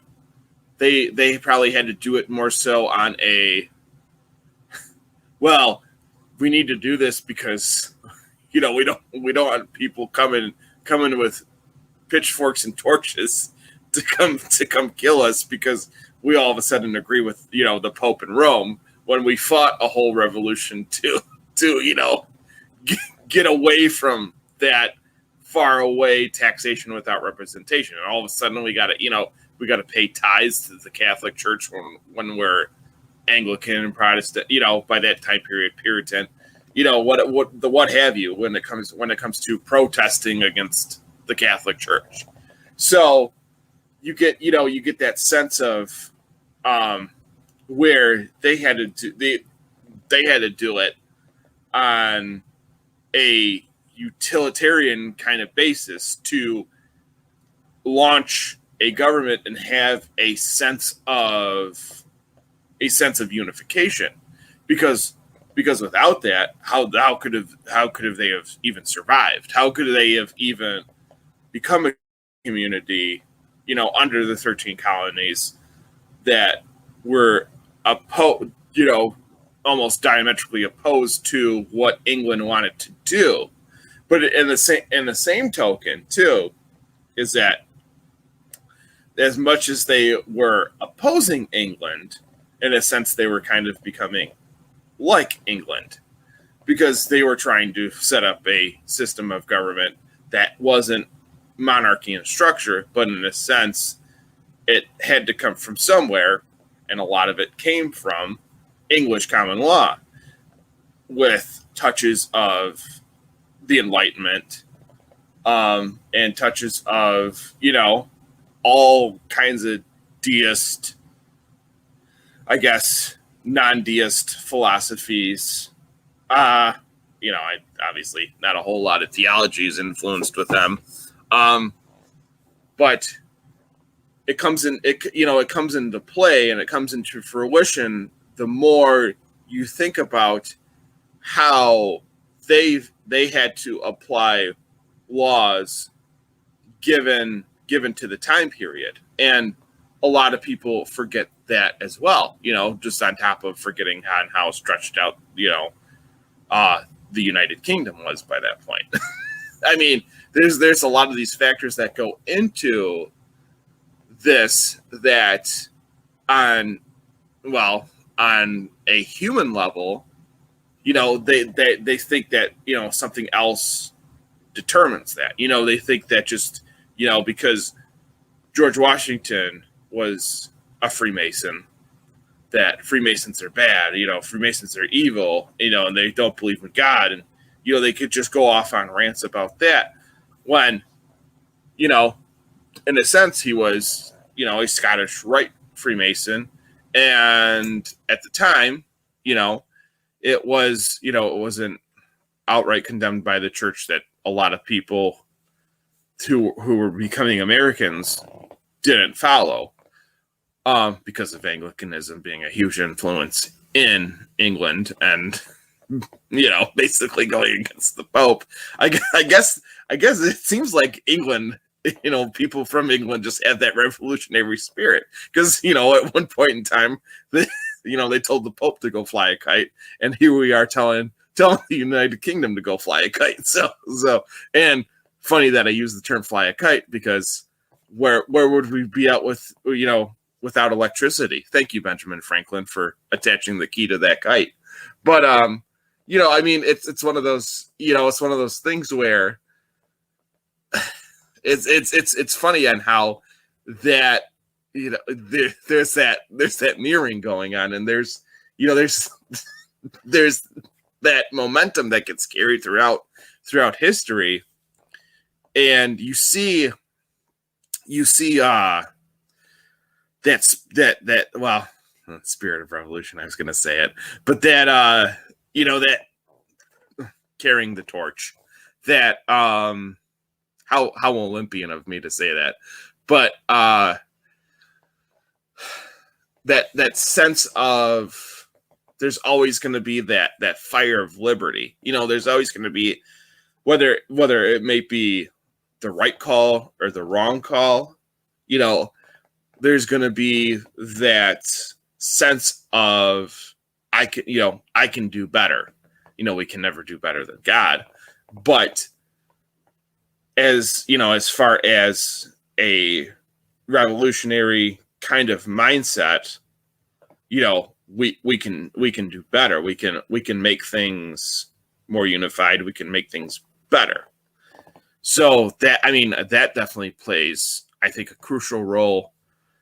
Well, in almost anything, and especially if you're a founding father that wants to establish a country and have some sense of trying to find the best way how to fit square pegs into round holes. You can only work with so much of a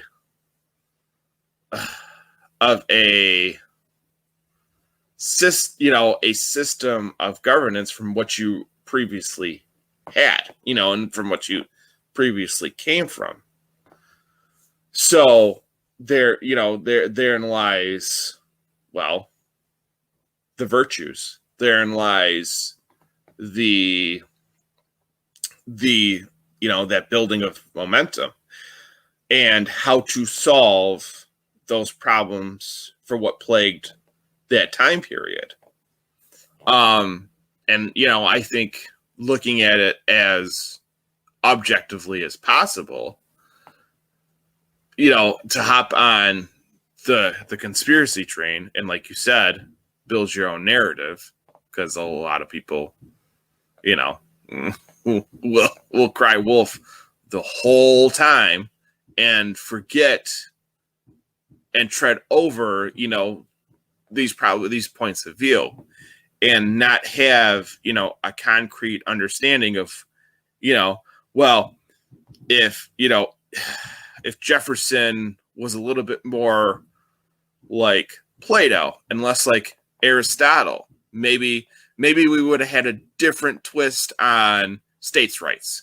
Maybe we would have had a different twist on how he viewed slavery, how he could have become an abolitionist and spurned the revolution against slavery. There's a lot of nuances, but when you think of what if and what could be, that definitely gives you some kind of, well, objectional rationalization to what happened. So I think there's a lot to be said for that. Well, Western and I don't think Western civilization has a monopoly on revolutions at all. I just think there is a different sensibility about it. There is obviously an established way they went about it, because then people forget a lot of the diplomatic relations that went on between Great Britain, or the United Kingdom, and what was becoming the United States. And I think a lot of people forget that a lot of those negotiations were peaceful. A lot of those negotiations were, not done in war rooms and on battlefields. They were done in Parliament. They were done in, with letters being penned to the king, to the British Parliament, and then being sent back. A lot of people forget that a lot of diplomacy was already going on, during that time period in the war. And, the war, the old saying goes, the pen was mightier than the sword. And that was one of the first times in history where that actually rang true. Yeah, you could say that. Mostly in that the war was a very unpopular one at home in Britain. Like, you could say that the Revolutionary War really was Britain's Vietnam in a sense. It was a war that, was quite controversial, quite unpopular for people to be fighting, largely because of that spirit of English liberty. Everybody was like, so let me get this straight. We're going to go over across the Atlantic and go murder Englishmen because they don't like what we're doing. And then, the part of the faction, mostly the Whigs, wanted to just kind of let them go and do their own thing. And then there were reformists who thought that they could, try to acquiesce and maybe accommodate some of the colonists' needs, but there are too many different factions to really agree on anything. And there's also one of the things that gets overlooked when looking at the American Revolution is the context that it takes place in the age of sail. And transatlantic communication was far from perfect during this time. And it had a great deal of delays. It would take months for a message to go from one side of the Atlantic to the other, during which time the circumstances of the war or before the war of the conditions on the ground in the colonies could change drastically. Nobody really knew what the current up-to-date information for what was going on happened to be. And I feel like a lot of the crises in the colonies sort of spiraled out of control of the British government before they really knew what was going on. In a lot of cases, they didn't really understand just how severe the grievances of the colonies really were. A lot of times they probably early on saw them as being kind of ridiculous and petulant, especially a lot of the tax-related ones. And then they're just like, well, whatever, this will blow over, let's just continue with business as usual on our more important things here at home. And until one day, they see, boom, the colonies are in open rebellion, and yeah, just everything kind of spirals out of control. By the time they're ready to compromise, it's too late. And then you have the fact that it's not just Parliament, you've also got the king involved. You've got all these different factors that have to line up in order to get a negotiated solution. That just didn't happen. But yeah, once again, with the talking about the English being inherently revolutionary people, I would actually argue it's an inherent reaction rather than an inherent revolution. Because you talk about the papacy. There is a strong case made by many in the orthosphere, in kind of the Western Orthodox, English-speaking Orthodox world, that the effects of the Great Schism did not reach the British Isles until 1066 with the Norman invasion. And what this amounted to was it was a papal-blessed, and these people argue papal-backed, Norman conquest of the native English monarchy. And William the Bastard, who became the conqueror, imported all these continental bishops and churchmen to take over the English church hierarchy with him. The theory is that this was bringing the effects of the Great Schism to Britain.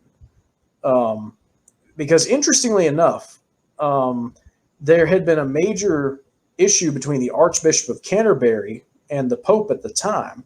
I believe for some reason they weren't in communion. I would have to look at that again exactly to see the exact source on that. But yeah, like they weren't in communion for some reason. And there are hints that the English had some inkling, at least towards Constantinople, in the decades after the conquest with the English exiles.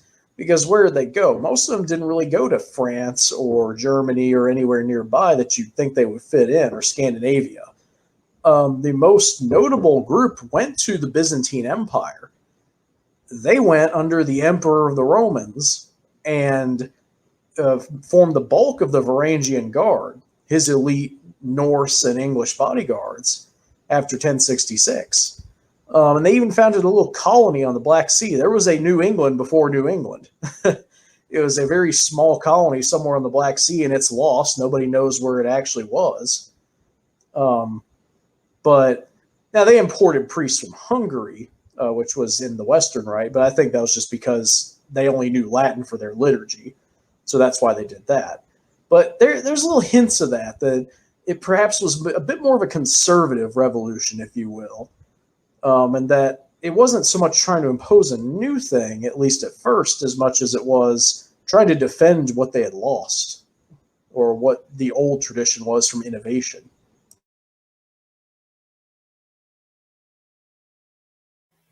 Okay. Well, I mean, a lot of revolution does come out of reaction. I mean, and obviously, there needs to be an equal and opposite action to have a reaction. So with that, like spirit that the English have held on to, and them trying to, spread their empire, number one. And number two, I think that was pretty interesting that you brought up the Archbishop of Canterbury. That guy was quite a anti-papist from what I can remember and from what I heard about him. He was one of the first ones to create a stink outside of, the Orthodox Church to, be like, hey, Pope, what are you doing? You know what? I don't like it, so I'm not going to listen to you anymore. And you're right. I mean, it was a strange thing that they were like out of communion. I forgot, and I forgot what exactly it was. But that's what caused, in a sense, Anglicanism to become what it was. And you're right. In the orthosphere, we like to say England was Orthodox before it became Anglicanism, which is kind of strange because you had the Normans, and the Normans were highly influential throughout Europe, for sure. But that reaction is always something that is interesting to me when it comes to almost anything political or religious. Because do I think it's something it's almost innately human. I mean, obviously animals react to things. Nature, you react to it, we react with it. But there's something so, and I don't want to get like completely Gnostic about it. But there's something so innately human about reaction and revolution.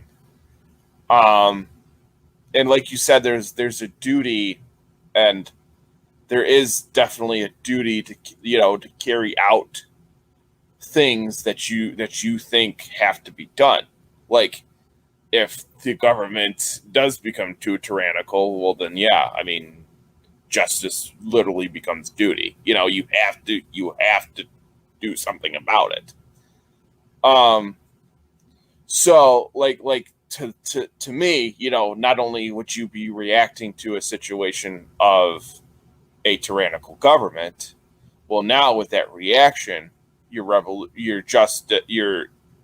penchant for what you think would be your best ideal for justice, turns into what the government would see as a revolutionary reaction to, a revolution to what you think is tyrannical. So, I mean, throughout history, that's a dime a dozen at times. And picking the good ones out of the bad ones. Well, then, I mean, that depends on, somebody's worldview completely. That depends on people's opinions and stuff. And I always think it's funny, you never talk about politics or religion, with, in polite company, or, with people you don't really know and stuff. And I'm like, yeah, but there's something so innately human about it, like, the Looney Tune left, just, now living in the post Orange Man bad era. Like, who do they have to revolt against? They got nobody that they can react and revolt against anymore, because there's no Orange Man bad alert of the day. There's no DEFCON 5. What do we got to worry about? What he said today. So, to me, America has always had that kind of attitude about stuff, as misguided as it is by the left. There's still a sense of it there. It's just kind of, obviously strange to us normal people, which are in the majority, on how they react to those things, how, overtly ridiculous it becomes at times. And, it constitutes a meme for sure. But I would say that history, looking at it, from not your point of view, like you said, it's very myopic to just look at it from our point of view and not know the extension of what it was, before that, after that, during that time period, and just, looking at that, well, I guess I'm going to say it, that spirit of revolution and what it embodied, and what the purpose was for that reaction. Yeah. Talking about the left and their reactions. Well, what they're going to do now that they don't have Orange Man, and what they're already doing is critical race theory. Whitey is the enemy as a whole. That is the left's fundamental, and it was always what they were against. They didn't hate Trump for Trump. They hated Trump because of what he represented. They hated Trump because he represented sort of that backlash of white America to them. That's why they were mad at him. Trump himself, he was kind of just a big orange buffoon who really, honestly, didn't accomplish that much in office, frankly. Like, he did a few good things, but they were mostly just reversals of things that were under Obama. Most of what he did, completely failed long term to bring about the things that he claimed to support, and arguably gave the left so much energy and vigor in opposing him, because suddenly they kind of woke up. They're like, oh crap, we need to go in overdrive because they're waking up. So that's the thing. He's a small part of a much bigger picture. He was never the main issue in this debate. But people like to paint people as being the object of their ire, or somebody they can point to, because it's very easy to point to a person and blame things on them, when really that's not what they're blaming. That's not what they have a problem with in reality. It's what they project. It's a similar issue to King George. Everybody thought that George III was the great embodiment of their enemy in America, of the tyranny they faced, when it was all Parliament, and most of the smart people knew this. But it was very easy when trying to spread propaganda or trying to create a narrative that, King George bad, and in a much similar vein to Orange Man bad. So that's all it really is. And yeah, you've got things like that, but that's the fundamental narrative, right? Critical theory, the only reason they even support that is because it fundamentally breaks down society as a whole. They target whites because we embody the traditional system of God. We embody Christendom. That's really, I think, what the ultimate people who really orchestrate this up on high, a lot of the, frankly, Satanist people who are honestly, I won't want to say in charge of this, but behind it, so to speak. And you can say whatever groups you think are involved with that. That's outside the scope of this discussion. Clearly, there's satanic influence, and they are destroying the white race. They're destroying Christianity. They're destroying Christendom, the remnants of the establishment of Christianity, because it represents God's natural order. That is the target. Fundamentally, Satan, what is he? He is the rebel against God.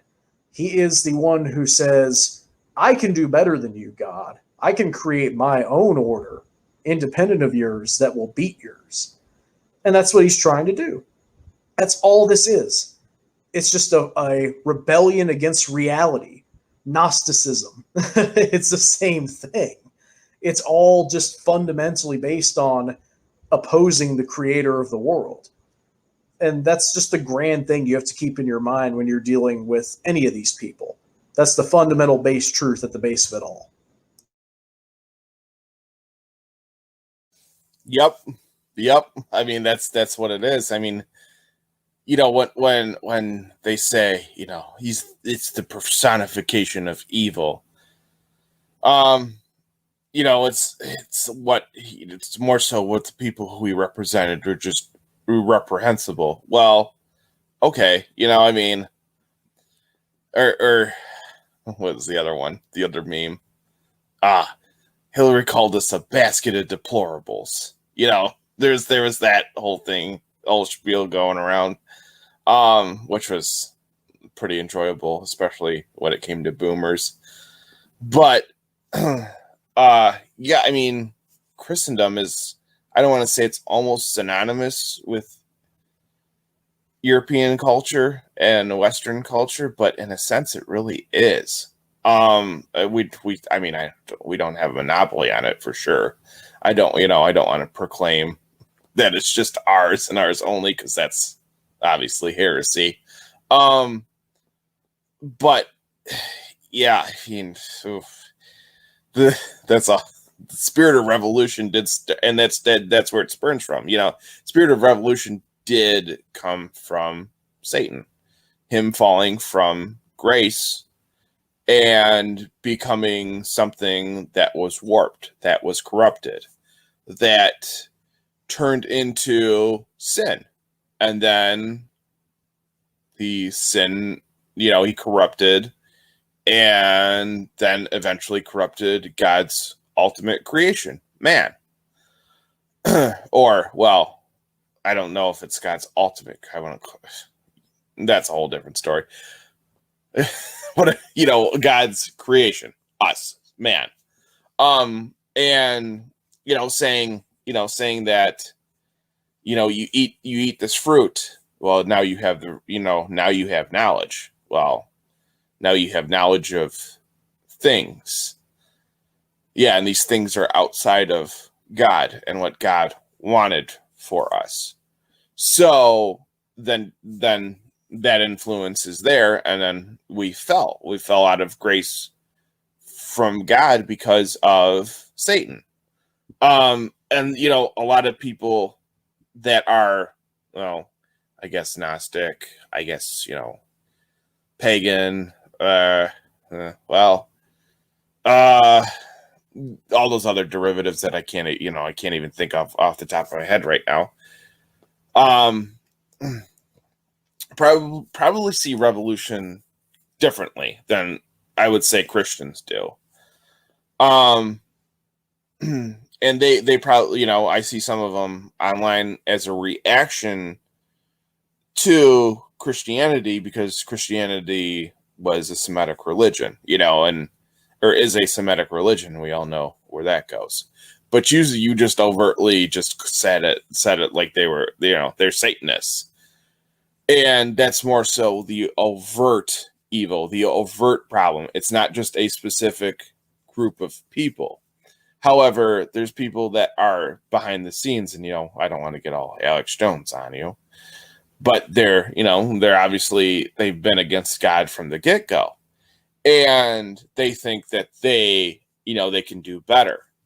And, you know, the whole the whole ghosts, UFOs, I saw Bigfoot, kind of deal. Yeah, I mean, it's there. It's definitely there. But that's definitely not on topic of what we're talking about at all. So there's that, there's that always that sense of something's out there, something's coming, and well, none of it comes from God. So it's strange. It's a strange headspace, it's a strange thing to kind of wrap your mind around. Because of the belief and where Christendom kind of took Western civilization. It could be argued that Asian civilizations have very similar values, have very similar pathos, ethos, and telos, over their whole shtick too. But they obviously are more Gnostic and more they've embodied more so the more natural aspects of their societies and their and their revolutionary spirit. They've gone more so of the eternal at peace with the world kind of thought process. And their virtues being completely different across the board throughout their various cultures. Whereas, you see a commonality with, Europeans. And for them to be so vitriolic against, God, who is our ultimate creator, you see, I'm sorry, I'm not talking about the Asians anymore. That the Satanists, they want their freedom of religion here in the United States. Okay, in a sense, you can have it, but I just saw something 3 years ago. Yeah, 3 years ago. Right outside Lansing City Hall, they wanted a statue of Baphomet. And they were using Christianity as to weaponize it against us, against Christians, saying, "Oh well, it must have been Christians that came up to our statue of Baphomet and splattered, paint all over them, and then they must have taken, I guess, like a hammer or chisel or whatever, and started smashing pieces away from Baphomet. They're degrading him, and stuff." And I'm like, well, he's the devil. But the other part is like, there's always that spirit of revolution can be warped. And that's obviously a very warped way to look at, revolution in defiance of God.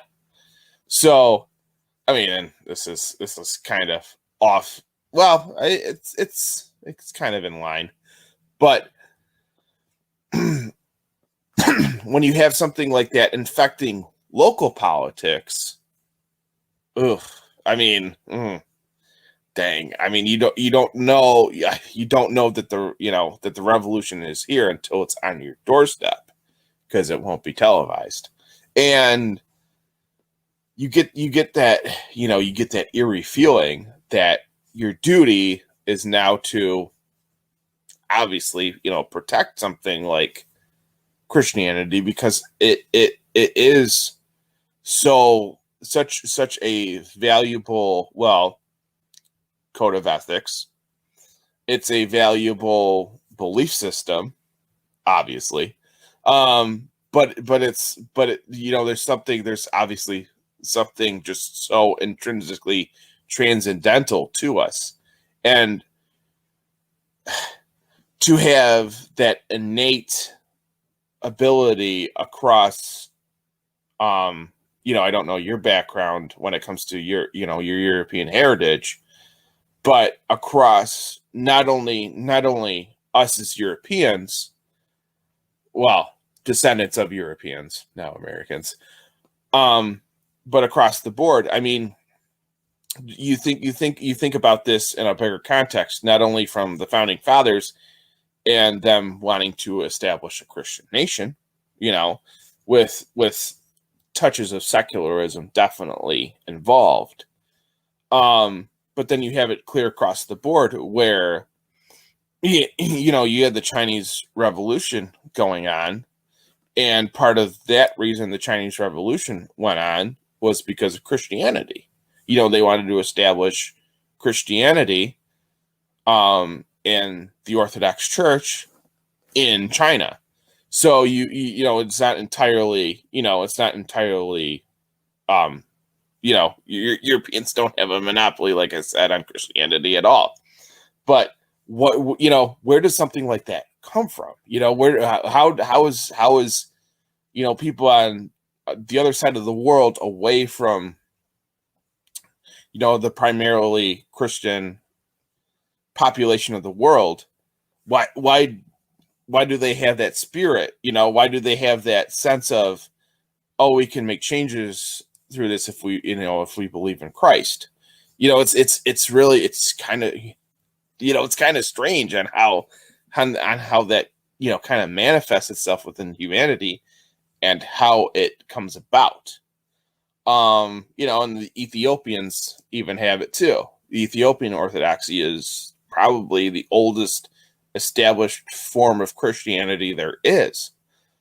And you know, I'm not very well versed on whether they're heretical or not, but from what I've heard, they're pretty much in line. I mean, there's some stuff that's probably, well, but then who's to say we're completely clean? Because obviously we're not, being Greek Orthodox.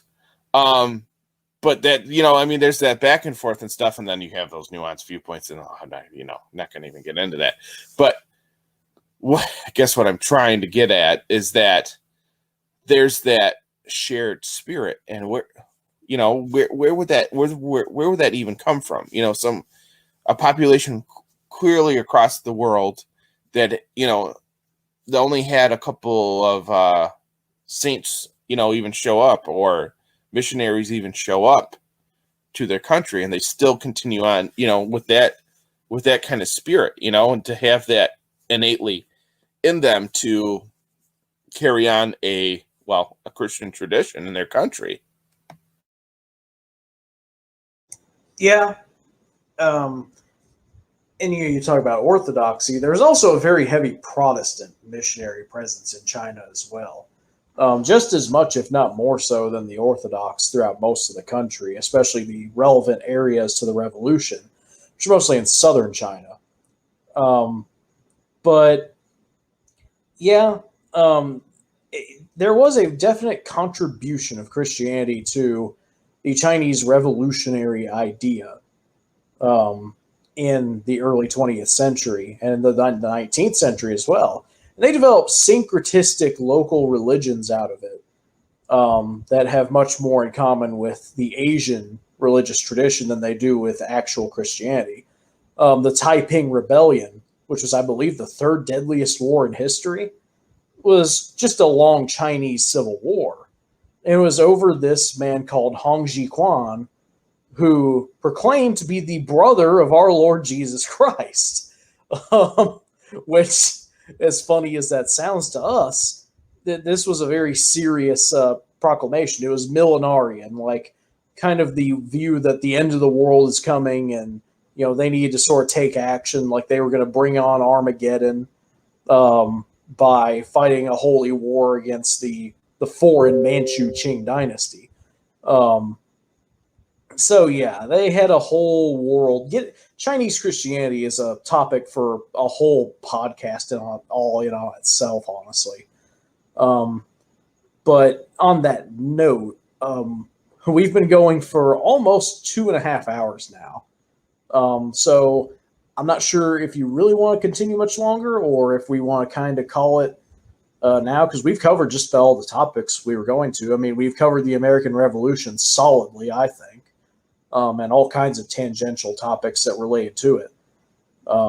So I don't know if we want to make kind of a little outro or maybe even record a little bit of an intro to kind of tack onto the front after we're done here. Cue elevator music. Got any good elevator music? Because I don't. Good elevator music. That's that's a conundrum right there. Could spurn another revolution. Yeah.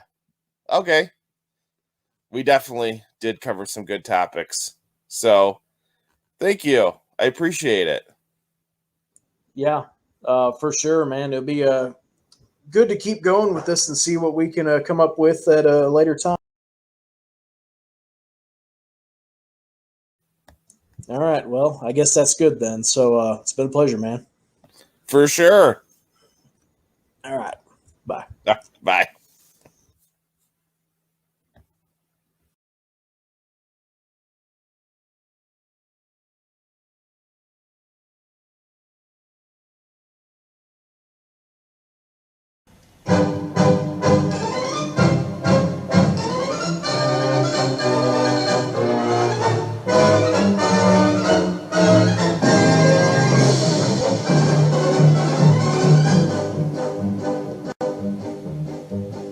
Yankee Doodle went to town a-riding on a pony. He stuck a feather in his hat and called it macaroni. Yankee Doodle, keep it up, Yankee Doodle dandy. Mind the music and the step, and with the girls be handy.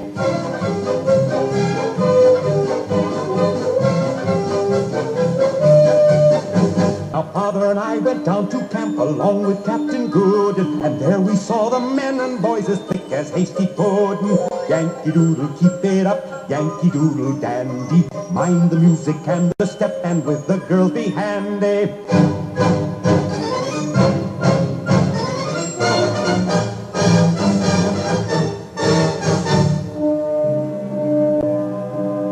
And there was General Washington upon a slapping stallion, giving orders to his men. I guess there was a million.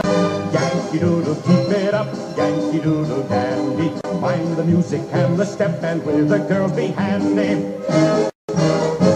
A long war then we fought and won, the British were defeated, and Yankee Doodle was the march to which their troops retreated. Yankee Doodle, keep it up, Yankee Doodle dandy. Mind the music and the step. 1, 2, 3, 4, 1, 2, 3. And with the